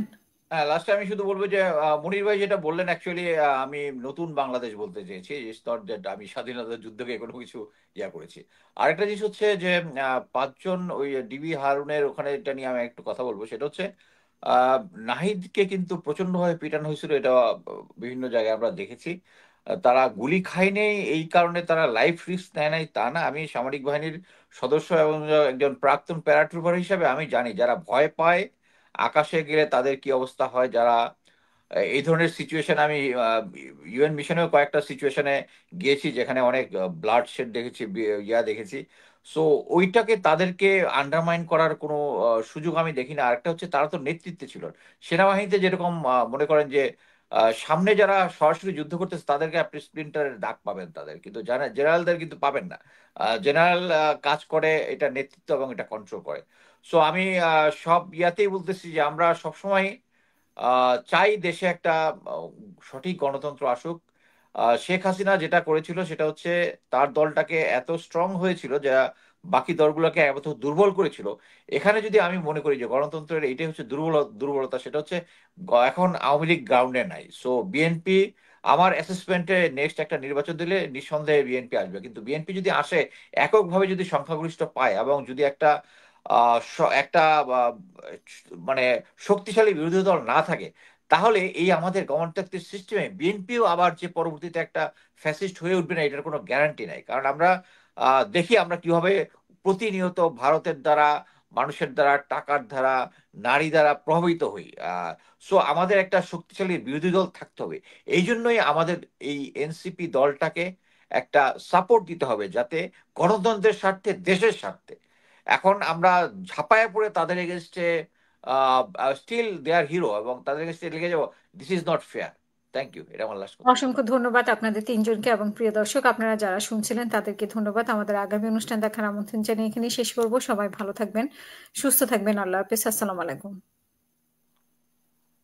স্ক্রিনে থাকা ভিডিওটা দেখতে পেরেছেন। ভিডিওটা অবশ্যই মূল্যবান মতামতগুলো কমেন্ট বক্সে কমেন্ট করে জানিয়ে দিবেন। আপডেট ভিডিও পেতে চাইলে 9 10 মিনিট চোখ রাখবেন। ভালো থাকবেন, সুস্থ থাকবেন। এই ভিডিও এখান থেকে বিদায় নিচ্ছি। আল্লাহ হাফেজ।